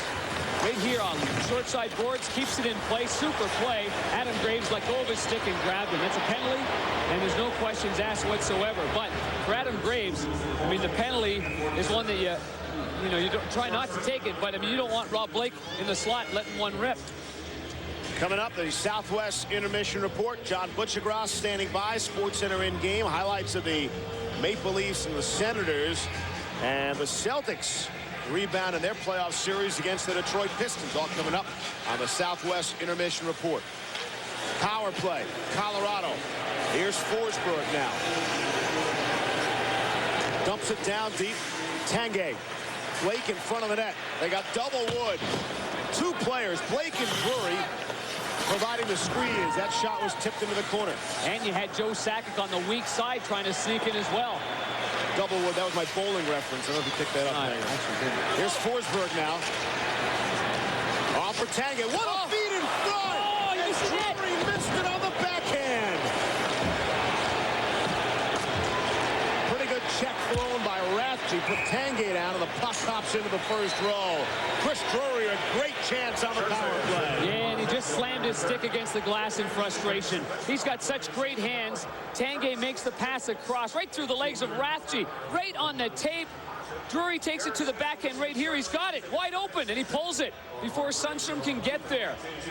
And Drury's a big-time scorer in clutch situations, and he has calmness with the puck. He made the right move, made the right play, brought it to his backhand. The goalie was off balance, and Nabokov has got to be looking upstairs saying, thank you, because that had him beat, and that would have made it a 3-1 hockey game. What a pass by Tanguay, getting that across to him as well. Yeah, Tanguay showed some patience. The defenseman was in a little awkward spot, though, huh? Leaning forward, giving him 5-hole. Usually the defense in that situation has something along the ice to try to nullify the pass. Sakic at center, regrouped and nearly stolen away by Damphus. Hayduk winded up in front of his own net. You heard the whack from here from Marco Sturm. Yeah, I think he thinks his stick might be broken, too. He keeps checking it. Here's Forsberg. Backhand onside. Hayduk as Sakic rips it. Loose puck in front. Forsberg off a skate, and it kicked free. Went right past Sakic, and it's sent down the length of the ice. It's a pretty good-looking Colorado power play here, but they haven't scored. No, they haven't. But I'll tell you one thing for Nabokov. He cannot allow these rebounds to be sitting out in front like that. Colorado's going to cash in. Ragnarsson. Check. Got it away to Nolan. He'll clear. 42 seconds left in the period. 25 seconds left in the man advantage. Sakic up the wall. Taken away by Mateau. Hannon the other way. Shot it off Nolan. Second time one of the Sharks shot it off their captain, Owen Nolan. Rathje, good job cutting off Sakic. And Blake can't keep in. 5 seconds left on the Graves penalty. 16 seconds left in the period. Rathje on it. And icing is called. Penalty is over. 11.6 seconds left in the second period. And the face-off deep in the Colorado end. They got one shot. They had 2 scoring chances on that power play for Colorado. Yeah, good scoring chances as well. Play from the short side. Nabokov isn't able to recover.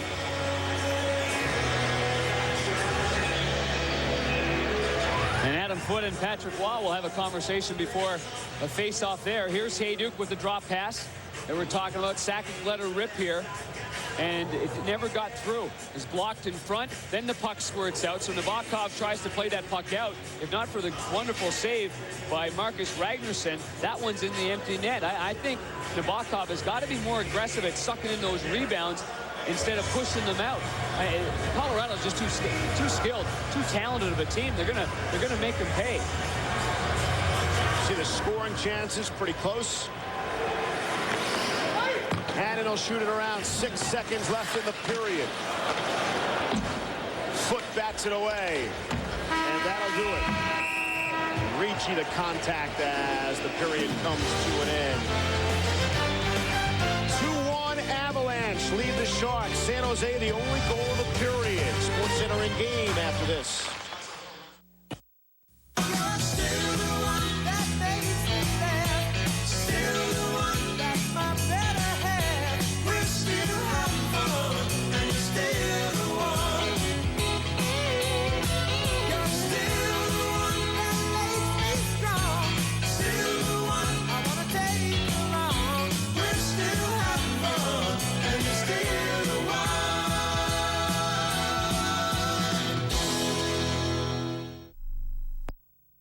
Looking for a job this summer?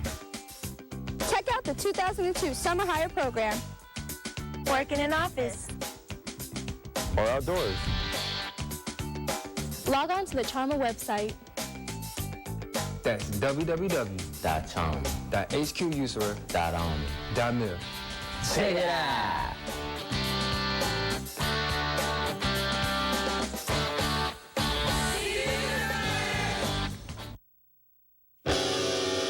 The USER Community Level Volleyball Championships are happening May 17th through the 19th at the 411th Base Support Battalion in Heidelberg. For more information, call DSN 370-7944.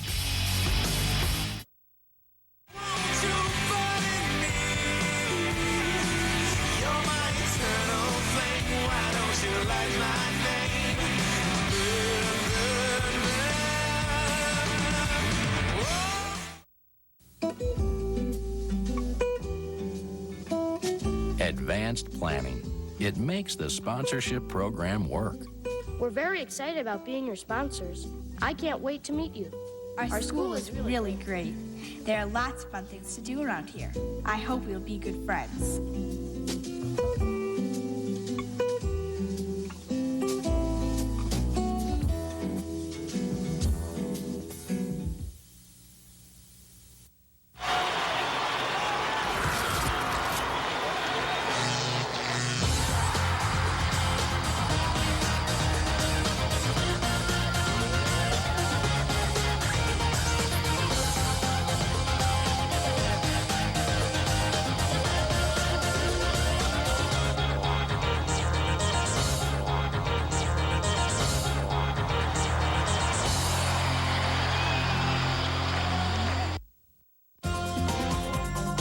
SportsCenter in-game.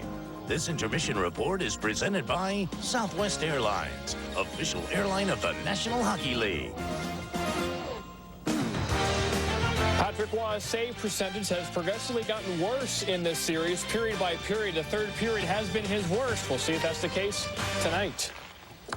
Welcome in, John Butchergoss with you. One other NHL playoff game played tonight in Ottawa. The Maple Leafs and Senators series 2-1 in favor of Ottawa coming in. Cujo, could he perform on the road? He hasn't been this playoff series. First period, Radek bonk, wraparound, but Cujo is there. Ottawa, just 3 shots in the first period. That's a playoff record. Sammy Salo taken into the boards by Darcy Tucker. He's hurt. He's gone. Ensuing power play. Twisted wrist there. Wade Redden makes it 1-0. Darcy's reaction. Still in the second, Alan McCauley Ties the game at 1. Later second, same score, Toronto power play. Lalime tries to cover. Vulnerable on his belly. And McCauley makes it 2-1 late in the game. Lalime pulled. The Sens try to tie it up. Phillips. Hossa, the light goes on. The official points, but the puck is nowhere to be seen. It's reviewed. Did it count? Toronto wins, and they even the series 2 games apiece with the 2-1 win. First playoff home loss for Ottawa. First playoff road win for Toronto. A big Game 5 Friday right here on ESPN. NBA playoff time, the Boston Celtics, Detroit Pistons, Game 2 in Detroit. Celtics Game 1 did not go well Sunday against the Pistons. They look for revenge this evening, and they usually go to this guy when they look to get their revenge. Paul Pierce, Celtics by 5. Still in the third, Celtics still by 5. Eric Williams, squish. Pistons then go down low as they're down by 8. Corliss Williamson, 6th Man of the Year award winner. Detroit still down. Celtics moving the ball well. Antoine Walker for 3. Celtics, as usual, keeping on the perimeter. Eric Williams. 5 Celtics in double figures. They out-rebound the Pistons 53-35. Detroit shoots just 33% from the field. Game 3, Friday night in Boston. One day after Allen Iverson expressed displeasure with Larry Brown for indicating that he could be on the trading block, the 76er coach said Wednesday, Iverson isn't going anywhere. We talked about him coming back and me coming back and him wanting to finish his career here and him wanting to be on a championship team and him wanting to be a leader and him wanting to be the best player. And I kind of gave him my ideas of how that could be accomplished, and he told me he was going to see that that would happen. Mike Tyson's PR agency evidently quit this week. Tyson's profanity-laced tirades in a series of interviews arranged by New York-based Dan Corliss Communications in Hawaii last week apparently prompted the company to sever its ties a month before the fight with Lennox Lewis. That's Sammy Sosa doing what he does best against St. Louis. The baseball story from Today and Tonight is next.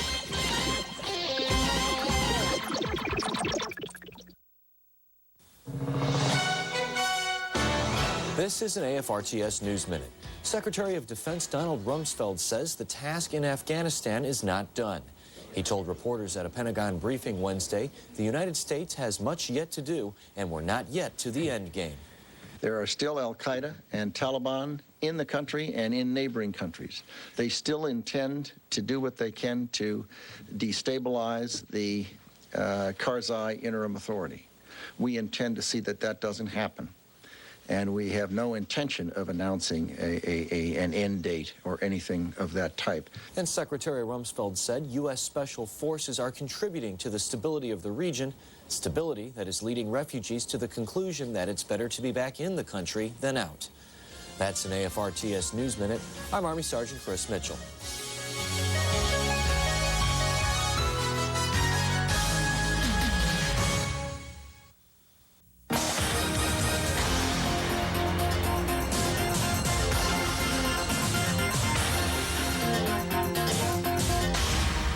Welcome to Daily News Update. I'm Petty Officer Jennifer Gray reporting from Norfolk, Virginia. Tax changes affecting reportable income for this year will mean more service members qualify for the Earned Income Tax Credit. Some pays received from combat zone service will not count as earned income when computing credit. This will show the service member made less money, qualifying them for the Earned Income Credit. For more details about Earned Income Credit, go to the Navy newsstand at www.news.navy.mil and click on Daily News Update. This has been a Daily News Update. I'm Petty Officer Jennifer Gray from Norfolk, Virginia.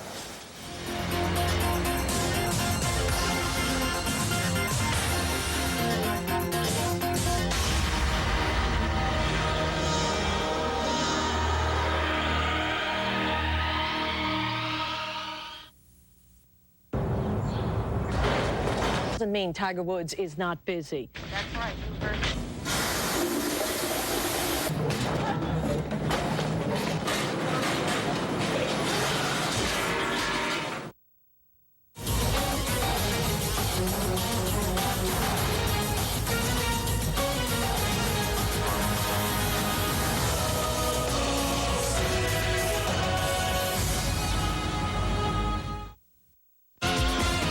Welcome back to Sports Center in-game, the Southwest Airlines Intermission Report.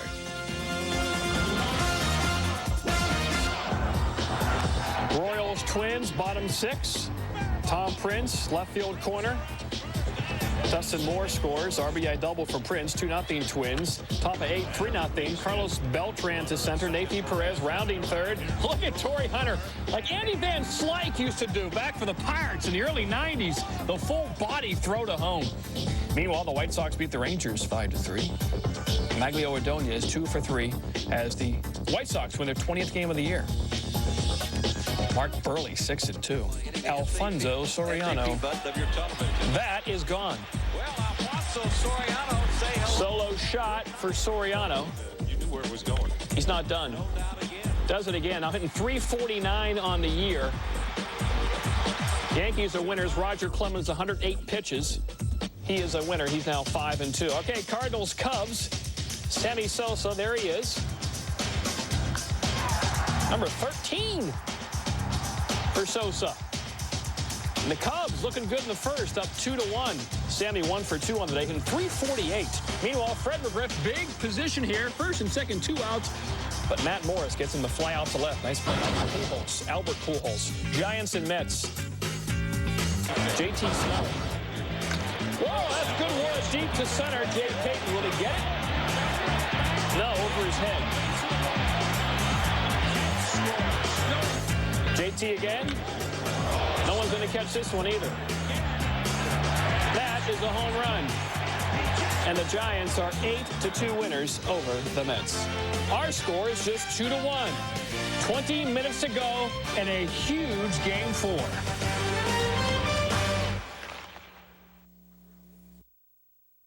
4. Aren't pets wonderful, Fremont? Yeah, they sure are, Priscilla. Everybody loves puppies. Now, how about kittens? People love kittens, too. Oh, right. They bring so much love and joy. Unless you didn't expect them. That's why there are so many unwanted and abandoned pets. And that's why we provide a spay-neuter program for pet owners. I guess sometimes you can end up with more love than you can handle.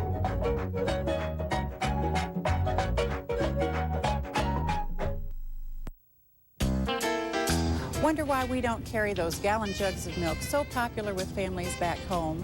Fact is, the equipment changes required to produce gallon containers are just too costly. Our milk meets the same American standards you're used to. It's fortified with vitamins A and D, while milk purchased on the economy may not be.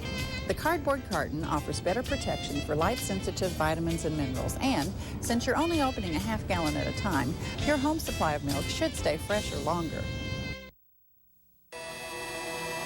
USAFE Command Chief Master Sergeant Vicki Malden on retention in USAFE. The people here in this command are right in the forefront of what's going on. They understand the need, they understand the mission, they see the impact they're having around the world, and that's an incredible reason to stay motivated and want to be here.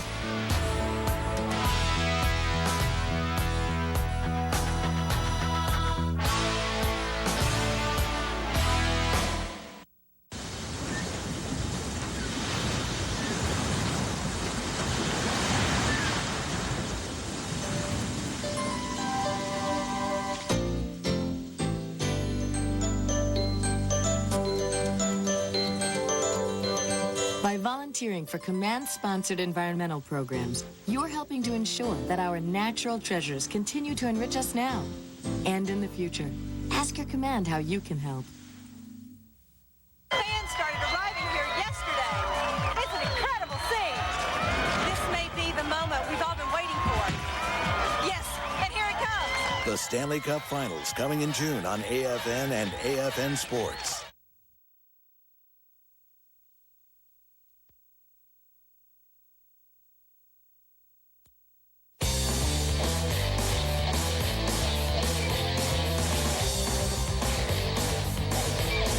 Reminder, Thursday hockey, ESPN2, Hurricanes, Canadians, Red Wings and Blues on ESPN. Don't forget NHL tonight's on tonight on ESPN2 at 1:30 Eastern Time, 10:30 Pacific.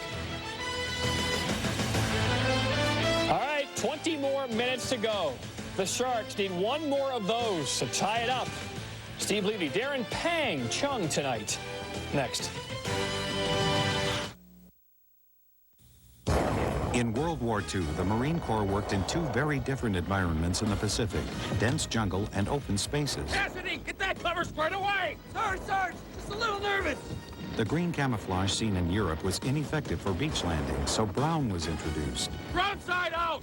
Just stick it like a sore thumb on that beach. Thanks, Sarge. All right, move! Today's helmet covers continue to protect Marines no matter where they serve. Uniforms, part of our American military heritage.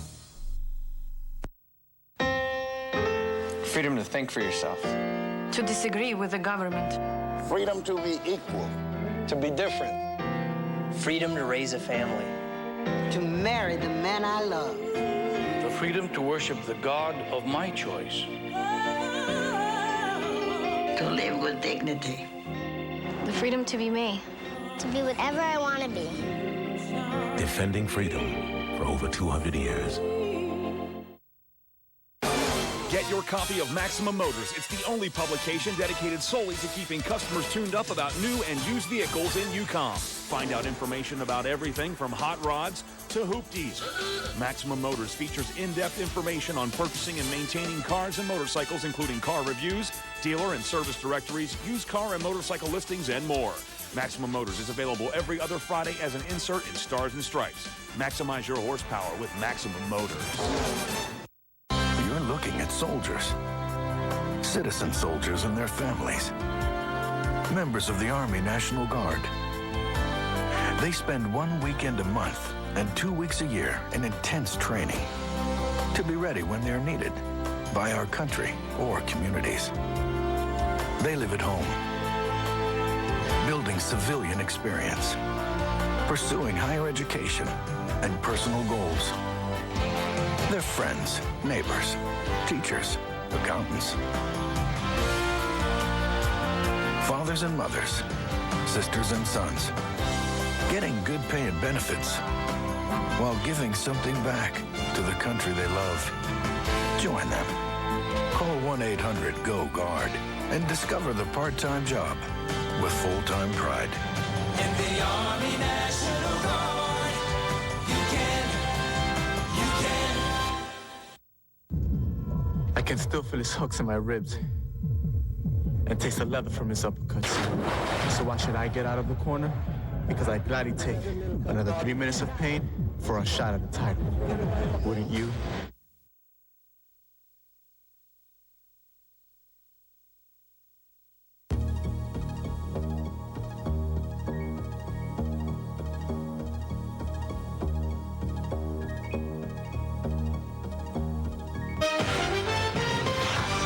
ESPN's coverage of the Stanley Cup playoffs is brought to you by Visa, preferred card of the USA hockey team. Visa, it's everywhere you want to be. By Rocky Mountain Cold Coors Light, cold down easy. And by 1-800-COLLECT for collect calls. Just a few minutes, we'll be ready to start the third period. The Avalanche a 2-1 lead over the Sharks. Alongside Darren Pang and our entire crew, Steve Levy with you. Great to come to you from the Compact Center at San Jose as we open up period number 3. The Avalanche leading the Sharks by a score of 2-1. Some of the news here in San Jose with the merge with Hewlett-Packard and Compact.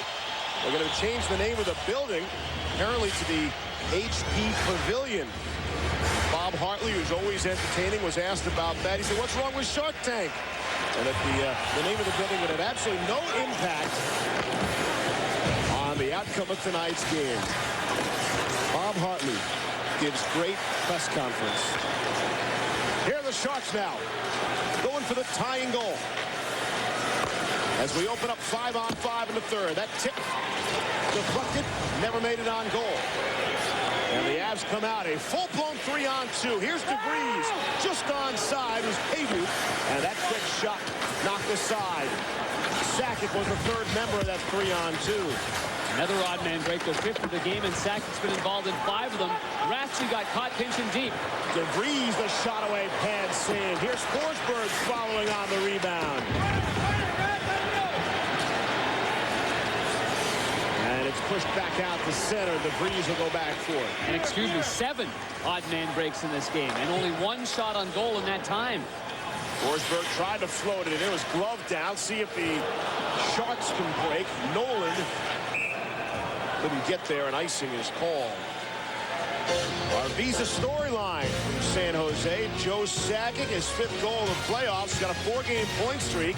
The 5 previous games of that, 0 points. And Patrick Roy, the bounce-back ability, giving up 5+ goals. Well, the MVP of the Olympics in Salt Lake City is Joe Sakic of Canada, and he fires that one through to open up the scoring. Marco's third nullified in that second period. On a good save with the right pad by goaltender Patrick Roy. Face-off to the right of Evgeny Nabokov comes into play tonight. 2 postseason wins shy of Arturs Urbe's club record. And it's sent into the Colorado end. Here's Rob Blake. Started his scoring as he has in each of the last 3 games of this series. Blake's got 5 goals in the series. Good body check at the blue line. Sharks have to move it ahead. Ragnarsson on the contact. Going to try some more contact on Forsberg and put him down. Boy, it was Matthias Norson in the first round of the Los Angeles Kings going up against Forsberg. And now we're starting to see this matchup take place. Yell took a look. Nearly got it across the key. Ragnarsson was there just too far for Solani. And it's Boys back. He didn't touch it though. Never touched it, so no icing. Icing waved off. Sharks can't capitalize on the break. And it's pumped out of play. You know what? Skula's stick got caught in the boards. One of the cracks in the bottom part of it. And Timo Solani was on his doorstep. And because that stick got caught, the defenseman Skula never touched the puck on the icing. That could have been disastrous. Solani's here. Watch this. Stick gets caught. Right on the board. Stays there. So Solani's able to get it. The linesman's in great position. Doesn't prematurely blow the whistle. Clearly not icing. Here's Forsberg and Ragnarsson, as I'm talking about. I think Ragnarsson likes that matchup there going up against Forsberg. Ragnarsson wearing number 10 for the San Jose Sharks, a defenseman. Comes into play right there as Forsberg gloved that puck and then dropped it before getting drilled. Sharks win the draw. Solani trying to force it deep. Foot the contact behind the net. Sakic swings it around. Hayden gets to it. Can't clear. Second chance for Colorado. And it's sent to the San Jose end. Will it go far enough for icing? It will. And Stewart's there for the touch. Forsberg is always involved in just about every draws penalties. He takes penalties. He leads the Avs in penalty minutes in the playoffs. Yeah. And, of course, he's leading all postseason scorers in points as well. You know, and before the game, I asked head coach Bob Hartley if he'd consider putting Peter back to his natural center ice position, and he said no. I thought, well, would you want maybe Forsberg to match up with Mike Ricci, who's been so effective down low, and the strength and the balance of Forsberg would be a great asset. Nope. Peter likes playing on the wing. He likes the freedom of playing on the wing. And right now, Bob Hartley's looking for that late line change by Coach Daryl Sutter of the Sharks. But as far as Forsberg is concerned, I think down low, he's such a guy that's hungry for the puck that you have to be strong defensively. You have to know where that their man is and get on the defensive side of the man. Sometimes he leaves all that and he gets right on the puck. So maybe that's why he likes him on the wing. Here's Forsberg again involved in the contacts. Got an arm around Ricci. There's Hayduke. Drop for Sakic.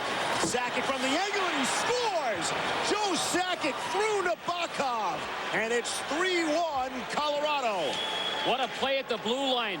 Quick little drop pass as Coach Bob Hartley throws Forsberg on this line for some added offense. And he got exactly what he wanted.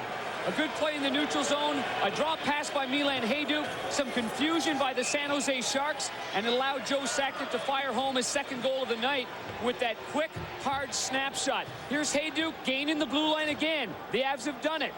Sakic with the drop pass, no hesitation. One of the best snapshots in hockey, but this one has to be had by the goaltender. From our Southwest Airlines goal cam, it goes underneath the stick on the short side, and the thing that Nabokov said after he made that great save in Game 3 was you have to challenge Joe Sakic because he's got such a quick shot. That is the key, is challenge him. He did not challenge him. He took it for granted that Sakic was going to do something else. And Sakic, when he doesn't hesitate, it's hard to read that puck off the stick. Wall will play it off the glass. There's some insurance from Colorado. A 2-goal lead with 17 minutes to play here in the third. Nolan on the backhand. Swings it all the way across. Ragnarsson lets it go from traffic. Blocked down. Stewart's in deep off a body and into the second row. Forsberg and Sakic have played 2 shifts together tonight and 2 goals. Forsberg was on the ice when Sakic scored that other goal, the second goal of the game, after Rob Blake opened up the scoring. We'll take a look here and see. Let's stop it right here, guys, because basically San Jose's backing off the line, and it's able to allow the Colorado Avalanche here with Hayduk there. Now, mind you, they're very tricky players, and with DeVries on the right side jumping in the play, that creates an odd man break. But here you're in good position. Anytime from the face-off dot, you allow a guy to shoot the puck, and that's a pretty decent position anyway. But again, I think Nabokov has got to have that shot. It'll go as Sakic is 6th of the playoffs from Hayduk and Forsberg at 2:45. And a 3-1 Colorado lead. Sounded like went off one of our microphones. Off in foot as well. Now the Sharks keep in. Sturm's in front of the net, pounding away at it. Waugh made the save. Puck in the air. Nolan got the shot away. Comes up around the near boards. And Rafty couldn't keep it in along the blue line. Cutting it a bit too fine. Yeah, Rafty thought he took it to the backhand and not across the line. Before that, though, the Sharks had some good pressure on Patrick Waugh on the short side. Rafty's still looking on. He's been strong after giving up a couple of goals, he and his partner in the first period. He's been more physical. The play goes around the boards. Here's Rafty trying to keep it in. Thinks he's going to dance the line. Is not able to do so. If we would have continued that, you see that it went just barely offside. And Patrick Waugh then on the short side before that, going post to post, and the San Jose Sharks trying to jam the veteran goaltender. Sharks have just 15 shots fired in the direction of Patrick Waugh. Just the 1 goal, a power play effort tonight by Taylor Solani at 29 seconds. Here's Solani again. That was 29 seconds in the second period. And San Jose really turned the game around. But Colorado had a 2-0 lead. But they went the final 19 and a half minutes of the period without either team scoring. Here's Keane. Stewart. He'll shoot in on the angle. Kasparaitis back for it. Bakov playing for Ragnarsson. Throws right on him, bumps him. Left there for Stewart. Away from Forsberg, all the way across the ice. They're onside, and now it rolls off the stick, and they got to bring it back across. No man's land for Hannon, too. Going to the strong side. Yeah, you got Kasparaitis jumping up, and then you got Forsberg there as well. Good save by Waugh on the far side. There's Forsberg. Ricci chasing him. Reinprecht off the boards. Rafty belted it off Riku Hall, and it's sent softly in. Nabokov will leave it there for Hannon. We've been averaging 10 goals a game in the series. Pangler, I don't think we'll get there tonight. With just 4 goals on the board, less than 15 minutes to play the third. Here's Heinold. With the speed. Hall came in as well. Sharks get to it. Sundstrom slowing it down at center. And now Hannon trying to chase it in deep. School on it for Colorado. Knocked down at a midair. Touch with a high stick, but the Avs get to it so they don't slow it down. Off of Hannon. Turned over to Larson. 1 touch to Sakic. Sakic trying to beat a couple of defenders. Marston and Hannon got enough of him. Hannon's got to be at the end of the shift here. Here's Sakic, lets it go. Another quick shot. Might have been going for the same spot. Darn right he was. Nabokov. Darn right he was. Going to the stick side of Nabokov, hoping he goes down to the butterfly, and he catches him between the arms. There's Bradley chasing it. Pretty good play there by Blake. Got it high off the glass and over everybody. Here's Sakic now. The one-time blast from Tanguay, and he missed the mark. DeVries from the angle on the short side, misses too. Sakic tried to spin away from the check and lost his edge. He was taken down. Yeah, he was hoping his defenseman was going to be there, but the D had left the blue line. Here's DeVries and across the line. He's thumped by Stewart. Suter comes over, wrapped around the far side. Here's Yell from the angle, stopped by Nabokov. Sharks get to it, flipped in the air. Nolan couldn't hang on. Messier back for Kasparaitis, who partially fanned, but he's able to recover with dampers on him. That goal by Sakic has really taken a lot of the jump out of the San Jose Sharks. Their passes are off. Their D are firing 3-foot-high passes, outlet passes to their forwards. They got to do something simple to regain a little momentum if they can. Sharks got the split in Denver. Colorado looking to return the favor. Here's Foote. Shot blocked by Stewart. Crunched as he releases. Drury picks it up. Drury whips one. And a glove save, Nabokov, and he'll hang on. 12:47 to go. Nabokov got the best of Sakic in the last game, but not so far tonight. Joe's got a pair. And now, the Traveler Space A weather forecast from the Air Mobility Command. An AMC C-17 cargo aircraft, the Air Force's premier strategic airlifter, delivered Kiko the killer whale to its homeland in September 1998. The C-17 carried the 60,000-pound tank that held the 9,000-pound whale from Portland, Oregon to his home waters off Iceland. The C-17 is the only aircraft in the world capable of airlifting such a large payload and landing on the short 3,900-foot airstrip adjacent to the observation pen where Kiko would adjust to his new environment before being released into the North Atlantic. Our first hometown weather request is actually a shout-out to the 1st Combat Communications Squadron out of Kaiserslautern, Germany. Our second hometown weather request is from Harlan Carlson out of Callier, Minnesota. That's your AMC Space Available travel forecast. I'm Air Force Staff Sergeant Jerome Adams in the AFN Weather Center. Here's what's coming up on AFN Sports.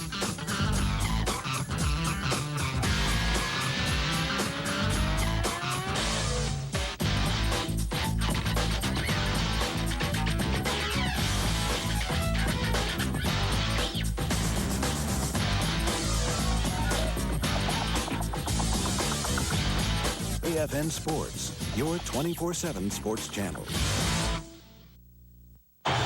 Joe Sakic knows that the best way to follow the action of every NHL game that he's not involved in is NHL Gamecast. NHL Gamecast provides fans live scoring, shot charts, and game stats.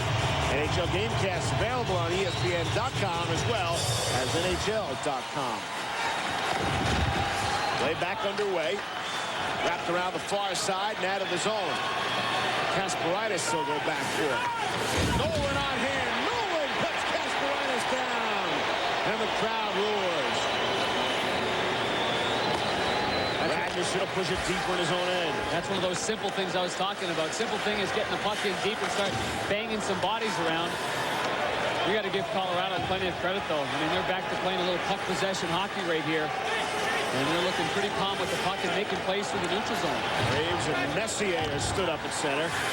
An interesting combination, Graves and Messier. I said those two names together a lot, but that's Mark Messier, of course. And not Eric of Colorado. Keane dumps it down deep. Messier couldn't do anything with it.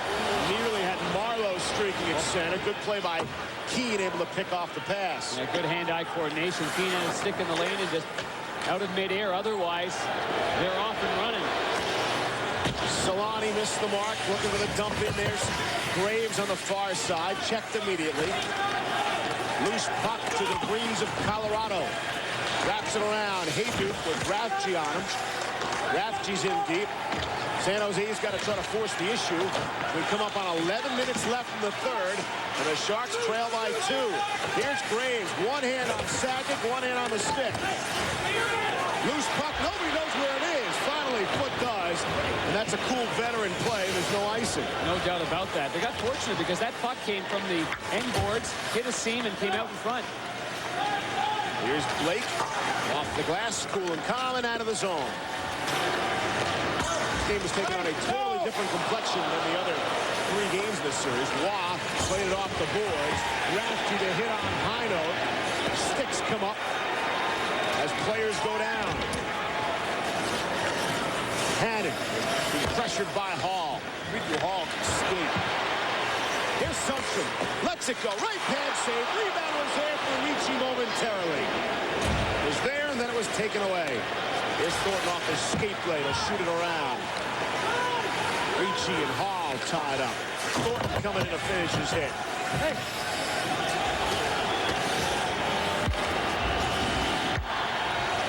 Here's Bradley now. Trying to beat Kasparaitis. Takes it behind the net. Matt Bradley. Mateau in front. Here's Shooter. Quick shot. Deflected from traffic. Wall might have gotten a piece and pushed it on the far side. Foot on it. He's double teamed by a pair of Sharks, but still able to get it to Forsberg and out ahead. Here's Reinprecht. He'll circle away. Drury to the front of the net. Dumps it back deeper inside the zone. Forsberg knocked aside by Harvey, and it's pushed out to center. And back in. Across the line, offside. I guess I have nothing to do all day. You're the only one that has something important to do. Why are you always on my back? You're not listening to me. Oh, well, then why don't you scream a little louder? I don't think the neighbors down the street can hear. I wouldn't be screaming if you didn't turn everything into a fight. Oh, you think this is a fight? You haven't seen a fight. You just keep pushing me. You'll see. Oh, so now you're threatening me. That's great. Like that's really gonna stop. I'm warning you, don't push it. I'm not gonna take this anymore. In 1848, mail delivery was tentative at best. It took 1 month to get a letter from New York to California. The mail was transported by ship to Central America, then across the Isthmus of Panama by railroad, then back on a ship for the trip to San Francisco. Once there, the mail was simply dumped in a big pile on the floor of the post office. After that, it was a find-it-yourself operation, a task that could take hours or even days. After 8 years of this, more than 75,000 Californians petitioned the government for overland mail delivery, and the Pony Express was born. It cut delivery time from 30 days to 10 days. Of course, to meet this grueling schedule, they needed a special type of mail carrier. Their ads read, "Wanted, young, skinny, wiry fellas not over 18. Must be expert riders willing to risk death daily. Orphans preferred." By 1869, the Transcontinental Railroad finally brought cross-country mail into the industrial age.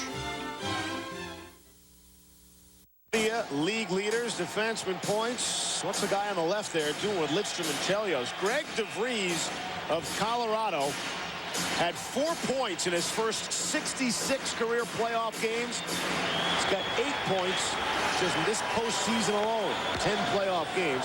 He's a terrific story. The absence of Raymond Bourque, his minutes have certainly picked up. He's got a portion of that and has clearly played a much more offensive role. 2-on-2 in the corner to the right of Nabokov. Precious seconds ticking away in the San Jose end. And now it's whistled down. I think the faceoff will come outside the zone.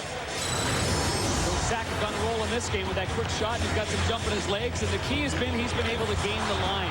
Gain the blue line to create chances. That's the second goal of the game. Here with speed through the neutral zone across the blue line. Odd man situation over the left side before the defenseman can get there. And he snaps home that one underneath Nabokov.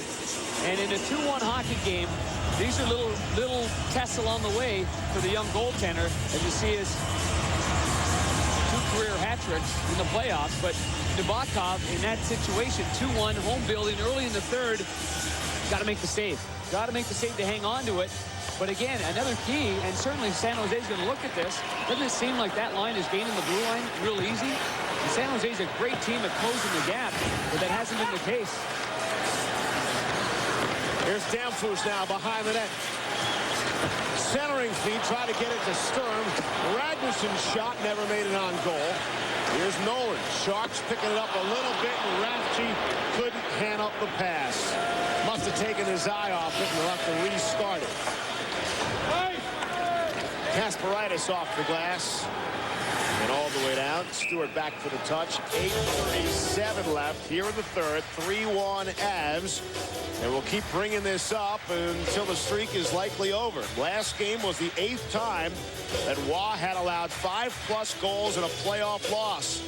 He's followed that by going 7-0 with 3 shutouts. And the Avs have outscored him 39-7, not including tonight's 1 goal. Well, and in the last game, too, Owen Nolan had 10 shots. Taylor Solani had 6 shots. And after the game, he really, like only Patrick can do, being the guy in the locker room that stands up defensively, said we weren't good enough. and that means our defensemen as well, basically. And so the opportunities that San Jose were getting, too much for the 4-time Stanley Cup champion. Here's Solani now, trying to make the move. Back for Rafchi. Good puck possession here by San Jose. Rafchi, backhander, loose in front, Waddle save, and he gobbles up the rebound. And gets the whistle. How many other goaltenders can come out and make comments like that, Pagner, without being ripped by his teammates? But Waugh has earned that kind of respect. Because he's the kind of guy that would wear the C if you were allowed to as a goaltender. So I think that's why. Rafchi does a nice job of getting beyond Joe Sakic at the blue line. And then he avoids the one hook by letting go of his arm. Still gets the puck on net. Graves had one tip in. The second one went wide. And then with Rafchi falling around the net, he tries to put it inside. As you see from our Southwest Airlines goal cam, Patrick Waugh going side to side. He only went halfway, though. Then he spun down on the butterfly and put the paddle down and was able to intercept that attempt by Rafchi to put it up in the net. We got a situation here where you got, this is the defenseman right here, Ragnarsson, on the top left side of your screen. That's Teemu Solani. He falls back for the faceoff. Here's Solani. Shot blocked. Foot off the glass. Out of the zone. Avs look to break. Was slowed up momentarily, and that allowed Stewart to get back to it. Reinfeldt shows off the good speed there. Knocked down out of midair. The Sharks come back the other way. That went off the back of Marlowe, I think. And Drury on the back check, able to take the puck away. Drury is hit pretty hard by Graves, and Stewart will go back for it. Speaking of being hit hard, Stewart was by Heinold. Larson will go back for it. Ricci was being tied up by Blake. And Hannon. The puck came out across the line, so it's offside.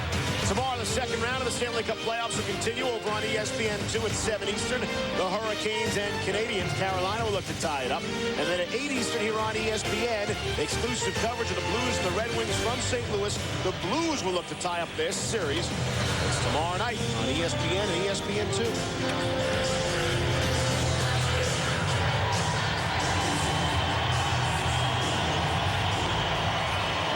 Sharks have only fired 19 shots. Patrick Waugh tonight to this point.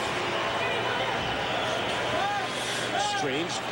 Heinold lost his stick and went across the ice, able to pick it up.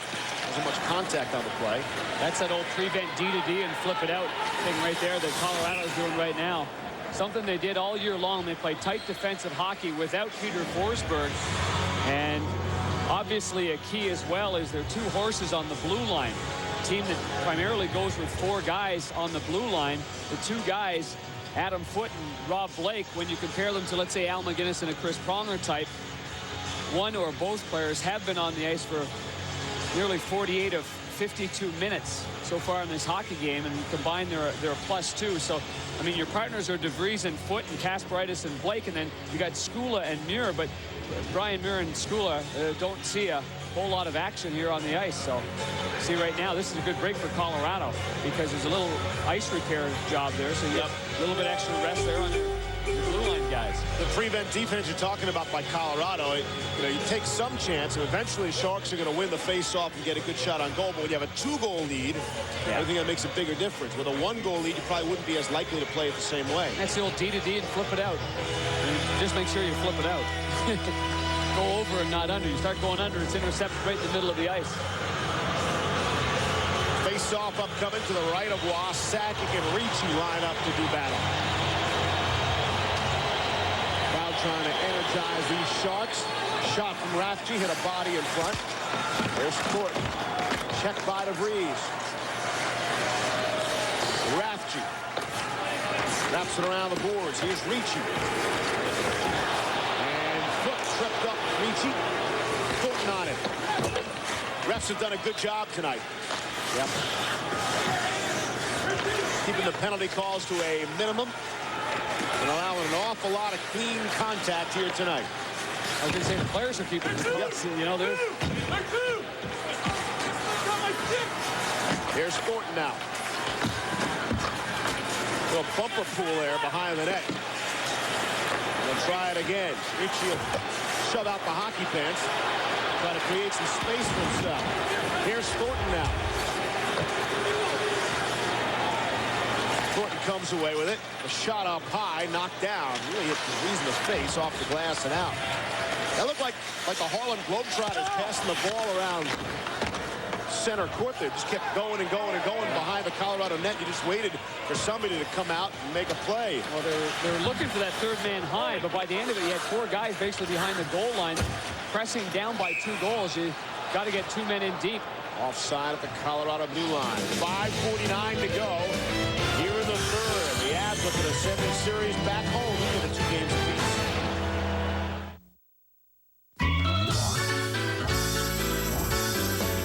Help our community. Roll up your sleeve and give. Do it frequently. Roll up your sleeve and give. Military blood banks rely totally on donations from within your military community. They're not stocked by outside sources. Do it, do it, do it. Roll up your sleeve and give. Give blood at your medical treatment facility.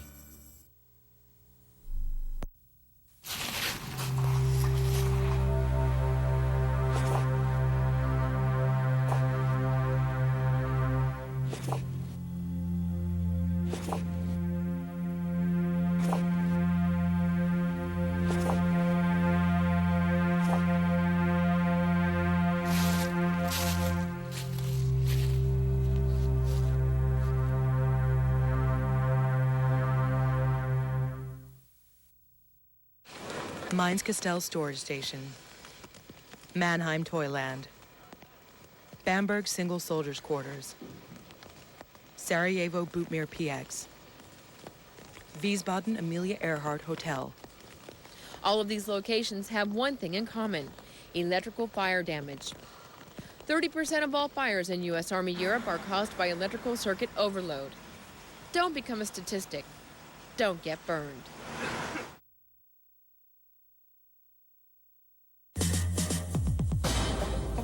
Regardless of the outcome, there's plenty of post-game coverage for you on NHL tonight, immediately following our game. There's more great hockey coverage for you. You flip over to ESPN2. John and Barry will bring you NHL tonight. We'll also have extended post-game coverage on ESPN News after the hockey games. And SportsCenter will follow the hockey game here on ESPN. So pretty much anywhere you turn on the ESPN family of networks, you are covered. Here's Sturm, able to keep it, try to pull him towards the net. It was knocked down. Messier in the prone position from the ice was able to sweep it ahead. Keane blocked it down. And the Sharks having problems accomplishing even the slightest tasks now. Even a small pass, unable to get through Colorado's checks. Suter gloved it down. Turns it right over to Forsberg. Tried to backhand it in deeper. Could not. Suter out ahead for Solani. They're ahead of the play offside. 4:51 left here in the third. Yeah, not much going on with only 19 shots on home ice for the home team San Jose Sharks, and an opportunity before this game to really put a stranglehold. They've won 6 and only lost 2 so far in the playoffs. Well, Colorado's even at 5-5, but when you can go up 3-1, when you have a chance on home ice to put a team like Colorado, a team with experience, a team that's been through it before, you don't have many chances, and you have to really put the nail in there, and they haven't done that. You know, you wonder about the hunger of a team that's just won the Stanley Cup, has won 2 cups in 6 years. Sakic got that shot off, a quick one, and a glove save by Nabokov, went off his glove and then into the crowd. 4:42 left here in the third. The Sharks, you might think, were the hungrier team coming in. Well, yeah, and I mean, a lot of people around that see both of them. There's no doubt about that. They know that there's hunger in the San Jose Sharks. You see game 3, 40 shots on goal and 29 scoring chances. And tonight, 19, 13 chances, and it has tightened up. You've got to give Colorado plenty of credit. Adjustments are being made, and yeah, you wonder. I know what you're saying about that. I mean, Colorado, you go through the wars. You go through the wars. You know, you're down. You're facing a hungry young team. Yeah, absolutely. And the Avs are offside on the 2-on-1. Sakic couldn't wait for Haydu. Friday night, ESPN brings you more exclusive coverage of the Stanley Cup playoffs as the Ottawa Senators will return to Toronto to take on Toronto Maple Leafs for Game 5 of this series. Friday at 7 Eastern, a full national broadcast. The only place you can see it on ESPN. And that series now even at 2 games apiece.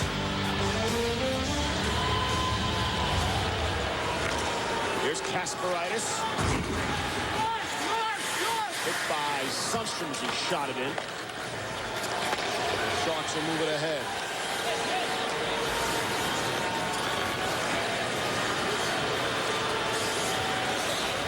Ricci again. Nothing tape to tape, Banger. Everything's off the boot or off shin pad. Kick it ahead to yourself. Tough to get these speed going. Yep. Sundstrom off a stick and back out to center. Hannon on it there. Kasparaitis and Thornton were involved well behind the play. And they're offside. Not even close to clearing the zone. With 3:49 left here in the third. There's a battle behind the net. Kasparaitis and Thornton. Kasparaitis has been aggressive around his net, around his goaltender, Patrick Waugh.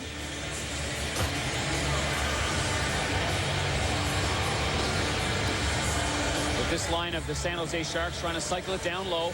Thornton trying to battle Kasparaitis. Kasparaitis right here getting balance, and then he's going to latch on there, grab him. The referee's watching. By that time, Sundstrom had the puck, and he was trying to go high to the stick side, or high to the glove side, short side, and they're just hesitating. You know, to the point where Colorado's getting their sticks there, getting their sticks in the lane, and having pucks deflected at all times. Flip back for the touch, icing call. 3:39 left in the third. I'm trying to think of a great Patrick Waugh save. Nothing really jumps out at you. That's not to take anything away from Waugh. That's really giving credit to the players in front of him for shutting down any real great scoring chances by the Sharks. Top 4 guys have been horses on the blue line for Colorado, and up front, their forwards have had great attention to detail in terms of taking their man. And obviously the odd man breaks show it, because the Colorado Avalanche have had 9 odd man breaks. So that's a big difference in the hockey game right there. Colorado led 2-0 after 1. Blake and Sakic scoring. Solani scored early in the second period. So that's hitting it for San Jose, and Sakic's got another. 2:45 here in the third. Bradley will shoot in. Foot on it, trying to sweep it away. Harvey read the play nicely. Back behind the net is Matteau, checked by Foot. Keane working the Sharks over. Off a skate, maybe Matteau. Puck stays out. And it's Messier, and he put it into the crowd. Never touched the glass, and we get the whistle. 3:07 left. Interesting that you say that, because talking to Bob Hartley today, he said the one thing he'd like to see changed around the league is that play there that happened to his own player, Eric Messier. You see that one nearly went in on the short side. And so by the time Matteau tries to make a pass out here, again, the stick's in the lane by Messier. Now he takes it and fires it up over the glass. This is a dangerous situation, first of all, with fans in the stands getting hit. But Bob Hartley said, why is there not a minor penalty for a player the same way for a goaltender if you just fire it right out of the stands? And I think it would really caution, the players would get in the habit of keeping the puck down low, knowing they can't get the benefit of just a stoppage of play when you're in trouble in your own zone. It just makes a whole lot of sense. Hope the NHL takes a look at that. It would be tougher to clear the zone if you had to keep the puck down lower on the boards, and maybe that would lead to more scoring chances, more excitement as well. And the safety factor for the fans should play a large role in any kind of decision-making there. Stern was tied up pretty nicely by Sakic, working hard deep in his own end. And now they'll try the offense. Sakic is there behind the Sharks net. Can't get to it, though. Here's Nolan cutting in front of his net. Again, right, every single pass by San Jose is just behind, just ahead, off a skate, off a shin pad. Nothing tape to tape. Exactly right. Makes it very difficult to get any offense or any speed going through the neutral zone. Rafter trying to get it in deep. Does, but Kasparaitis takes it away. Graves will check in, but it's clear. Yeah, that won't make it all the way for icing as well. So really, Colorado just playing this third period to perfection. I mean, after that Joe Sakic goal, they were giving him a 2-goal cushion. They're able to just shut her down defensively, doing a great job. Icing is called. 1:59 left here in the third. A 3-1 lead. Penalties have been at a minimum. Power plays at a minimum. Yep, Joe Sakic told us this morning, Steve, about his position in his own zone. How he's got to get himself in better position. There he is, back deep inside his own zone, protecting the 2-goal lead and then exploding. He's had plenty of jump. He's made great decisions with the puck while scoring 2 goals. He's created some great chances as well besides the 2 goals that he scored on. And he's been real diligent in his own zone. The numbers on Sakic. A couple of goals tonight. As you point out, there's so much more than just score. Nobody ever considers him for the selfie, huh? He gets consideration. Yeah, he sure does. There's Patrick Marleau. His streak is on the line. He had a point in every single playoff game to this point for San Jose. But he was not involved on the Solani goal. The only goal the Sharks have scored tonight. Here's DeVries. His own blue line. Pops in the air, over the net. Cannon, backcourt, Yell right on him. Rafsky. Keane checks him. Knocked down in the midair. That pass can't be knocked down in the midair. Solani trying to handle. Messier shoots it right back in. We get a whistle. 1:32 left here in the third. Tomorrow, the second round of the playoffs roll on. These series all at 2-1. Carolina in Montreal at 7 Eastern on ESPN2. Detroit and St. Louis here on ESPN at 8 Eastern. That's a full national broadcast. The only place you can see Detroit and St. Louis tomorrow night, right here on ESPN. Another situation, chance to go up 3-1. The difference is you're not on home ice like San Jose here is in this position here on home ice. And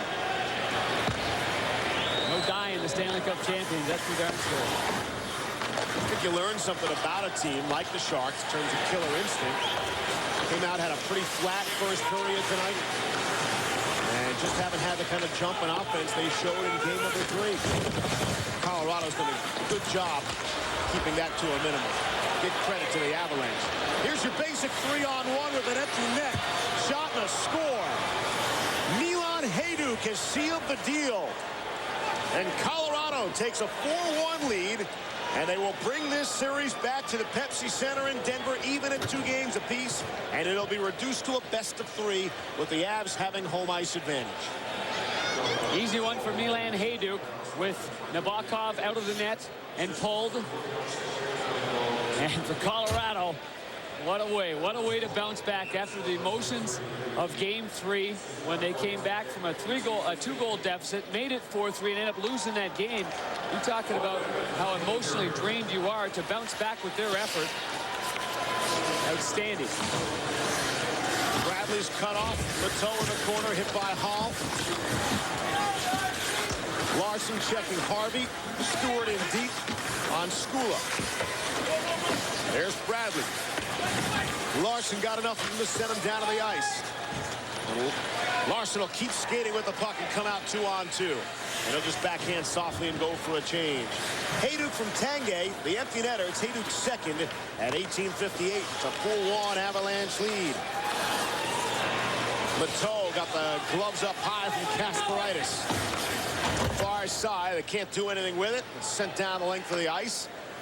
No icing calls, and Nabokov will play it. And here's Suter. This game completely unlike any of the first 3 in this series. We've seen only half the goals, and that includes an empty netter here tonight. And the horn sounds. And Patrick Roy and the Avs rebound as they so often do after a subpar performance.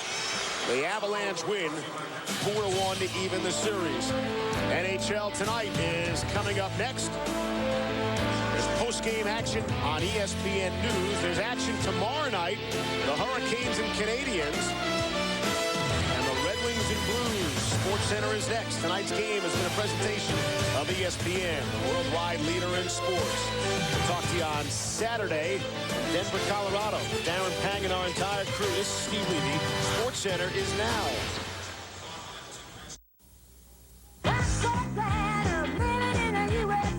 Mention Home Sweet Home and we all picture something different. American architecture, like the rest of our culture, grew from the past. When our country began, Americans looked back to Europe for inspiration on building their homes. They chose the best of what other cultures had to offer and reinterpreted the designs for a new country and new cultures. American homes can look like English cottages, or classical Greek and Roman temples, like Gothic cathedrals and Victorian mansions, or haciendas that blend the best of Spanish and Indian cultures. Americans have also looked to the land and the frontier. We live in modern log cabins, or homes that seem part of the landscape itself. There are as many variations of the typical American home as there are Americans. Wherever you go in this country, home may look a little different, but it always feels the same.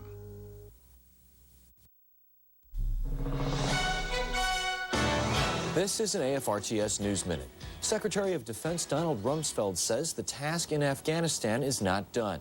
He told reporters at a Pentagon briefing Wednesday the United States has much yet to do, and we're not yet to the end game. There are still al-Qaeda and Taliban in the country and in neighboring countries. They still intend to do what they can to destabilize the Karzai Interim Authority. We intend to see that that doesn't happen. And we have no intention of announcing an end date or anything of that type. And Secretary Rumsfeld said U.S. Special Forces are contributing to the stability of the region, stability that is leading refugees to the conclusion that it's better to be back in the country than out. That's an AFRTS News Minute. I'm Army Sergeant Chris Mitchell.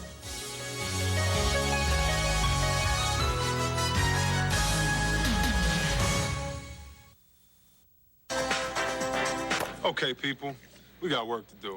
It's time to boogie. 5, 7, 6, 8. We take our job as NBA dance consultants very seriously. I need more. Like this. You have to feel the music.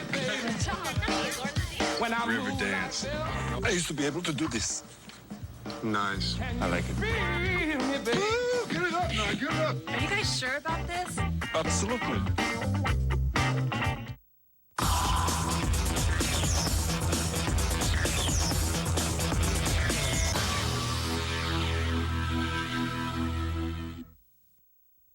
We now join the following program in progress. Power play, Gary Roberts tries to wrap around. Lalime makes the save. Alan McCauley, piece in the middle crease. 2-1 Leafs on their first power play goal of the series. Third period, 30 seconds left, still 2-1. Chris Phillips, the big hit on Brian McCabe. 4 sends around the net, battling. They think they've tied it up. Confusion aplenty. We think we need a replay. Watch closely. Puck loose. Ottawa's Marian Hossa tries to put it in. Cujo sprawled out. Looks like the puck never crosses the line. Refs rule no goal. Series tied at 2 after the Leafs' 2-1 win. The Leafs have been complaining about the calls. Now it's Ottawa's turn. And there's your complaint. Cujo stopped 21 straight shots after allowing a goal to Wade Redden. The Sens managed just 3 shots in the first 20 minutes, tying a franchise playoff low set twice, most recently in a first-round game against Toronto 2 years ago. Back to baseball, Yanks D-Rays, top first batter of the game, first pitch of the game, Alfonso Soriano, there it goes. He would homer in the second inning as well. First Yankee to do that since Paul O'Neill in '95. Later in the inning, 3-0 Yanks. Robin Ventura. The blooper. Who's got it? Nobody. Ventura, gimme RBI. Yanks plate 5 in the inning. Top 5, 7-0 Yanks. Jason Giambi up. Giambi onto the roster. A grounder to first. Steve Cox fields, flips to pitcher Travis Harper. Where you stepping? Giambi save. Hal McRae. 2 on them seeds. Harper just stepping. Something out of whack. Yeah, he's got some explaining to do. Top 6, Clemens facing Randy Wynn. Wynn, a shot to left center. Lone bright spot for the D-Rays. There it is. He's got his second win. Here he comes. 7th inside the park homer in D-Rays history. Wynn has 2 in his career. Both have come against the Yanks. Not so bad for Bernie, though. Yanks hand the D-Rays their 13th straight loss, 7-2. Tampa Bay skid, the AL's longest since the Brewers lost 14 straight in '94. All of the losses have come against first or second place teams. Clemens gets career win number 285, moving past Ferguson Jenkins into sole possession of 14th on the all-time list. From AL East to AL Central, Royals Twins. Juan Brito grounds to third. Denny Hawkins steps on the bag to first, double play. Brad Rackey retired 11 straight batters between the first and fifth innings. Bottom six, Tom Prince. A shot to the left field corner. Dustin Moore scores easily. RBI double for Prince. Moore led off the inning with a double. Top eight, Carlos Beltran singles to center. Navy Perez rounding third. Torrey Hunter says, don't do it. It's already done. Twins win 3-1. Rackey a 5-hitter. Twins' first complete game this season. Rackey was one out from his 7th career shutout when Mike Sweeney doubled and Carlos Beltran hit an RBI single. Instead, he settles for his 29th career complete game. Minnesota improves to 16-3 at home this season. Much more to come here on ESPN News, including our post-game extra. Live from San Jose, Joe Sakic. The Colorado Avalanche have evened up that series at 2 games apiece. The equipment that the Navy has is state-of-the-art. A lot of the equipment that I work with is leading technology. I spent most of my Navy career working in satellite communications. I actually went through 15 months of school. Been through very extensive training in mathematics, physics, chemistry. They train you to be the best, and they expect you to be the best. It probably would have cost me around $25,000 for the total amount of training I went through. My parents were very excited that the Navy was going to pay for 4 years of college. College professors come aboard to teach us while underway. I am 2 courses away from my criminal justice degree. What you've seen is just part of the story. Call this number now for your free 12-minute video and see how the Navy can jumpstart your life. Check out the jobs, training, and money for college that are waiting for you. My Navy experience allowed me to step right into a respectable and fun job. Navy, accelerate your life. Steve Yzerman, Sergei Fedorov, and NHL Tonight's Barry Melrose stopped by the fish shop to tell a fan that to truly understand hockey, he should watch NHL Tonight. Remember, to know is to love.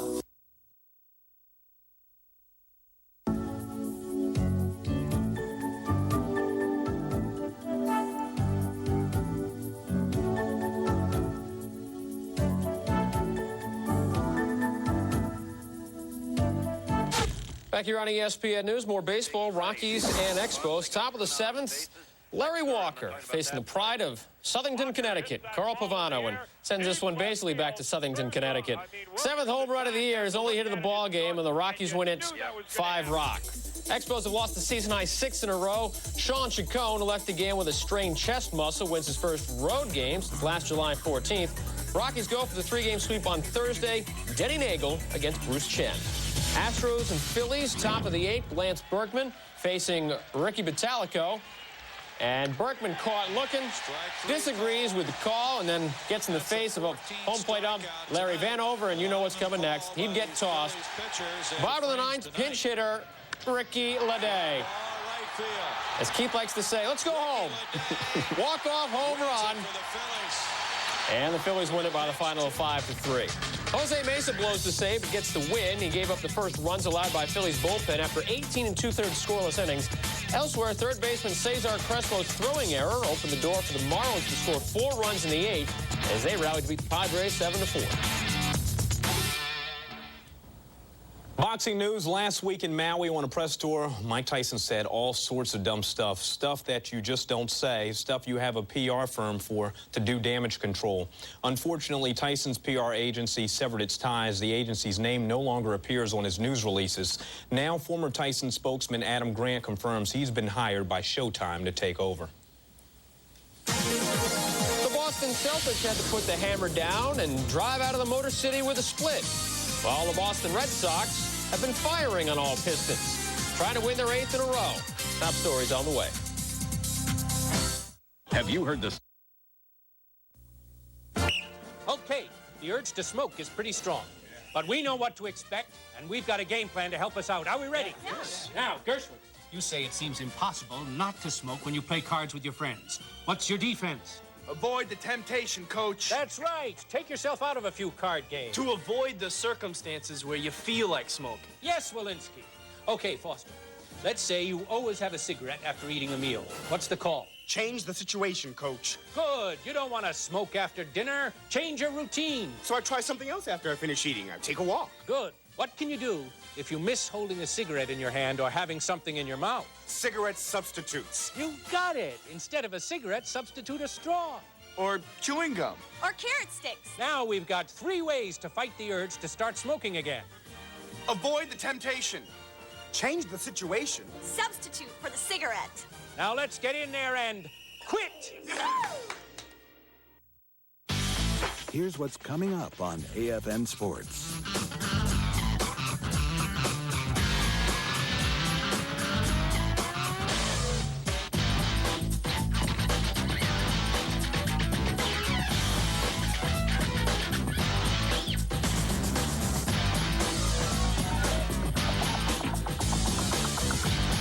AFN Sports, your 24/7 sports channel.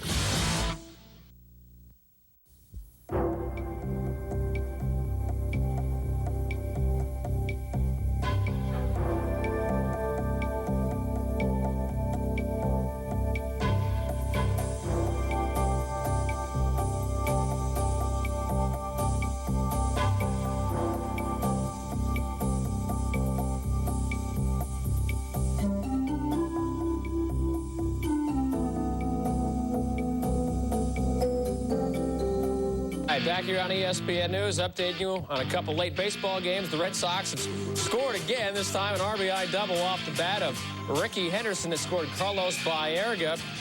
Johnny Damon with a triple in this one to extend his career-high hitting streak to 18 games. Elsewhere, the Seattle Mariners playing at home, taking on the Toronto Blue Jays. And the Mariners have gone on top of Toronto 4-3 thanks to a sac fly from Ichiro. You see his name highlighted as we check out real-time scoring here on ESPN News.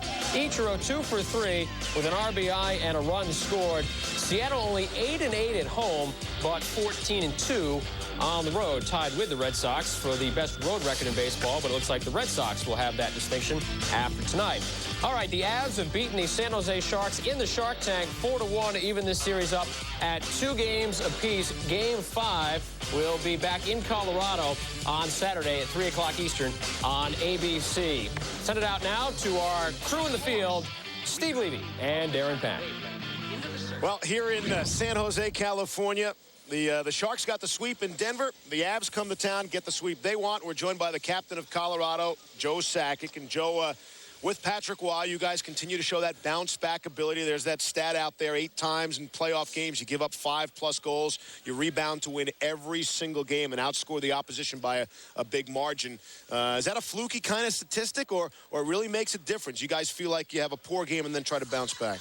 Well, I think we've done a really good job of that. Last game, things didn't go that well. We were terrible in our end, and we knew. I mean, we had to win this game. We couldn't afford to go down 3-1. And guys were ready yesterday and today, and just focused on the game, playing well in our end. I thought we did a real good job on their forechecking in our zone, and we got some breaks out there.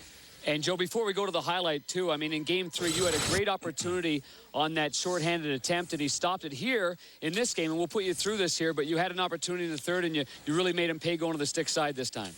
Yeah, I think I might have caught him off guard there, and it surprised him because in that third period, Milan made a great play to me, and I just walked in the side, and I kind of looked to the middle, and I just snapped it. So I think he wasn't expecting that. Yeah, good shot, though. I mean, you seem to have that jump, Joe, where you're getting space, you're getting time, and you're gaining the zone and able to get good chances on it. Yeah, the guys did a good job of creating space, and anytime you can do that and generate speed in the neutral zone, things are going to go well. And I think that's a big thing for our line is we have to do a good job of skating in a neutral zone and coming in the zone with speed.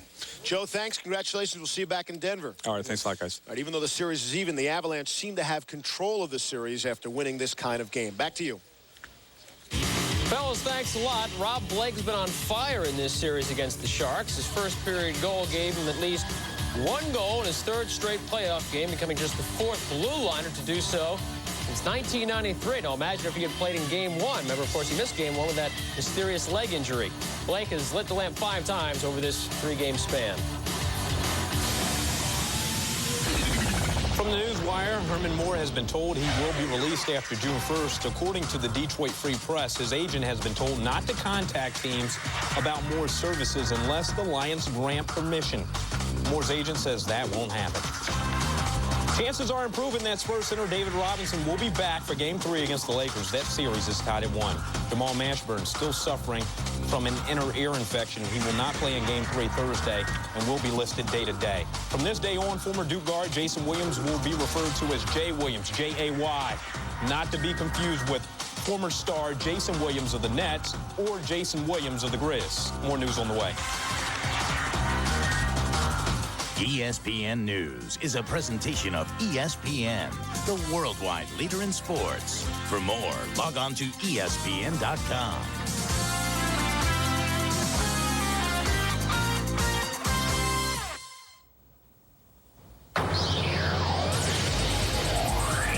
Coming up on ESPN News, the Celtics try to avoid being down 0-2 in a playoff series for the first time since 1989. Who else but Patrick Waugh to the rescue with the Avs staring a 3-1 deficit in the face. Allen Iverson felt he had to save face, so now it's Larry Brown's turn to face the media. It's been 5 great years here, guys. And it's not a laughing matter when Kurt Schilling is on the mound. Schilling and the D-backs out to swashbuckle the Pirates. This is ESPN News. From ESPN, the worldwide leader in sports, this is ESPN News. Hi, and welcome to the ESPN Newsroom, everybody. Along with Keith Russell, I'm J.W. Stewart. Later in the show, Larry Brown has an answer for Allen Iverson's comments. First, basketball the way it was meant to be. On the court, not in the media.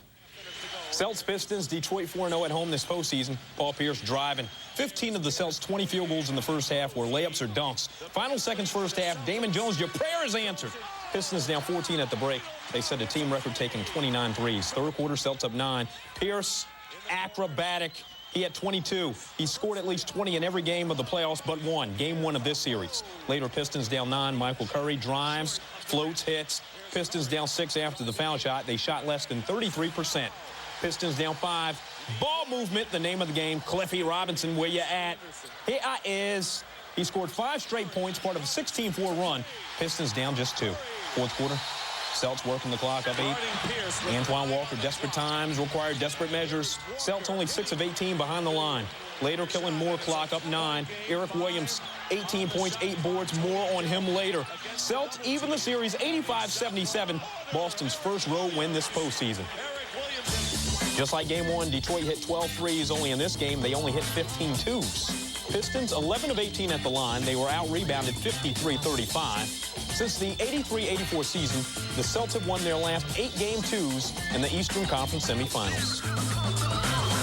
We don't assume anything. We know that we're going to have to play hard-nosed basketball in order to keep these guys from gaining that home court advantage back. Just wanted to be an added addition to our team, and just wanted to come out here. I'm one of the older guys on the team now. It's funny how we're still a young team, but I'm one of the older guys on the team, and just wanted to really set the tone and, just try to show by example on the court that, we can play and we can win on the court. That man right there, just call him the X Factor. Eric Williams from Providence College. 30 of 39 from the floor in the postseason, 10 of 14 behind the line. Wednesday, he scored his 18 points on 6 of 9 shooting. Heading into Wednesday's Game 4 against the Sharks, the Colorado Avalanche have given up 14 goals in 3 games, the most they've allowed in any 3-game stretch all year. Patrick Waugh says it's not all his fault. I think our one weak spot was the defense, said Waugh about the 6-4 loss in Game 3. We could have been sharper. Let's see how his defense would respond to that challenge. Early in the first period, one of those blue liners, Rob Blake, getting offensive, beating Evgeny Nabokov top shelf. 1-0 Avs on Blake's 5th of the playoffs. Later in the first, bottom of the screen, Peter Forsberg checks Brad Stewart from behind. Delayed penalty, whistle blows, but Patrick Marleau doesn't hear it. Skates in and beats Patrick Waugh. Now the fans of the Shark Tank thinks that count, but hold on. Refs confer and no goal. Still 1-0 Colorado. Later in the first, Joe Sakic skating into the Shark zone. Sends it in on the rebound. 2-0 Avs on Sakic's 5th of the postseason. Third period, Milan Hajduk leaves it for Joe Sakic. 5-hole through Nabokov. Avs win it 4-1 as Joe Sakic scores twice on the evening. Good bounce-back game for Patrick Waugh. 6th win in 6 games after allowing 4+ goals in the previous game. And again, Colorado putting on the defensive clamps. Waugh only faced 20 shots. Shots on goal for San Jose by period, 7, 6, and 7. Rob Blake has been on fire in this series against the Sharks. His first period goal gave him at least 1 goal in his 3rd straight playoff game, becoming just the 4th blue liner to do so since 1993. Blake has lit the lamp 5 times over this 3-game span. In the Eastern Conference, Sens looking to take a 3-1 series lead over Toronto. 2nd period, tied at 1. Toronto on the power play. Gary Roberts tries the wrap around. Baleen makes the save. Alan McCauley piece in the middle crease. 2-1 Leafs on their first power play goal of the series. 3rd period, 30 seconds left, still 2-1. Chris Phillips, the big hit on Brian McCabe. 4 Sens around the net, battling. They think they've tied it up. A lot of confusion. We need a replay. Watch closely. The puck loose in front. Ottawa's Marian Hossa tries to put it in. Cujo sprawled out. Looks like the puck never crossed the line. Refs rule no goal. Series tied at 2. Leafs win 2-1. The Leafs have been complaining about the calls. Now the Sens have a chance to make their complaints. That's making a complaint. Clean up in aisle 9. Cujo stopped 21 straight shots after allowing a goal to Wade Redden. The Sens managed just 3 shots in the first 20 minutes, tying a franchise playoff low set twice, most recently in a first-round game against Toronto 2 years ago. Baseball in Arizona, there's Randy Johnson, Curt Schilling, and everybody else. The two-headed monster, a combined 12-2. Rest of the D-back staff, 9-10. Schilling on the mound Wednesday, looking to win his 5th straight start. Since April 20th of last year, the D-backs 31-8 when he does start. Arizona 17-7 after a 4-5 start. Top first, 2 men on. Curt Schilling facing Craig Wilson. Wilson, a 3-run shot, 3-0 Pirates. Schilling likes pitching with the roof closed at Bank 1. This time the roof is open. What's that mean? But you also that way, if the roof's open, the ball tends to travel farther. No, it didn't travel that far for Brian Giles. Schilling had 9 Ks compared to 1 walk. Bottom 6 still tied. 2 men on for Danny Batista. The drive to right. Craig Counsell comes in. 4-3 zona. Batista 16 for 33 on the D-backs 9-game homestand. Top 9, Jason Kendall. The bunt. He's not quick enough. Double play. Still top 9. Men on 1st and 3rd for Aramis Ramirez. The young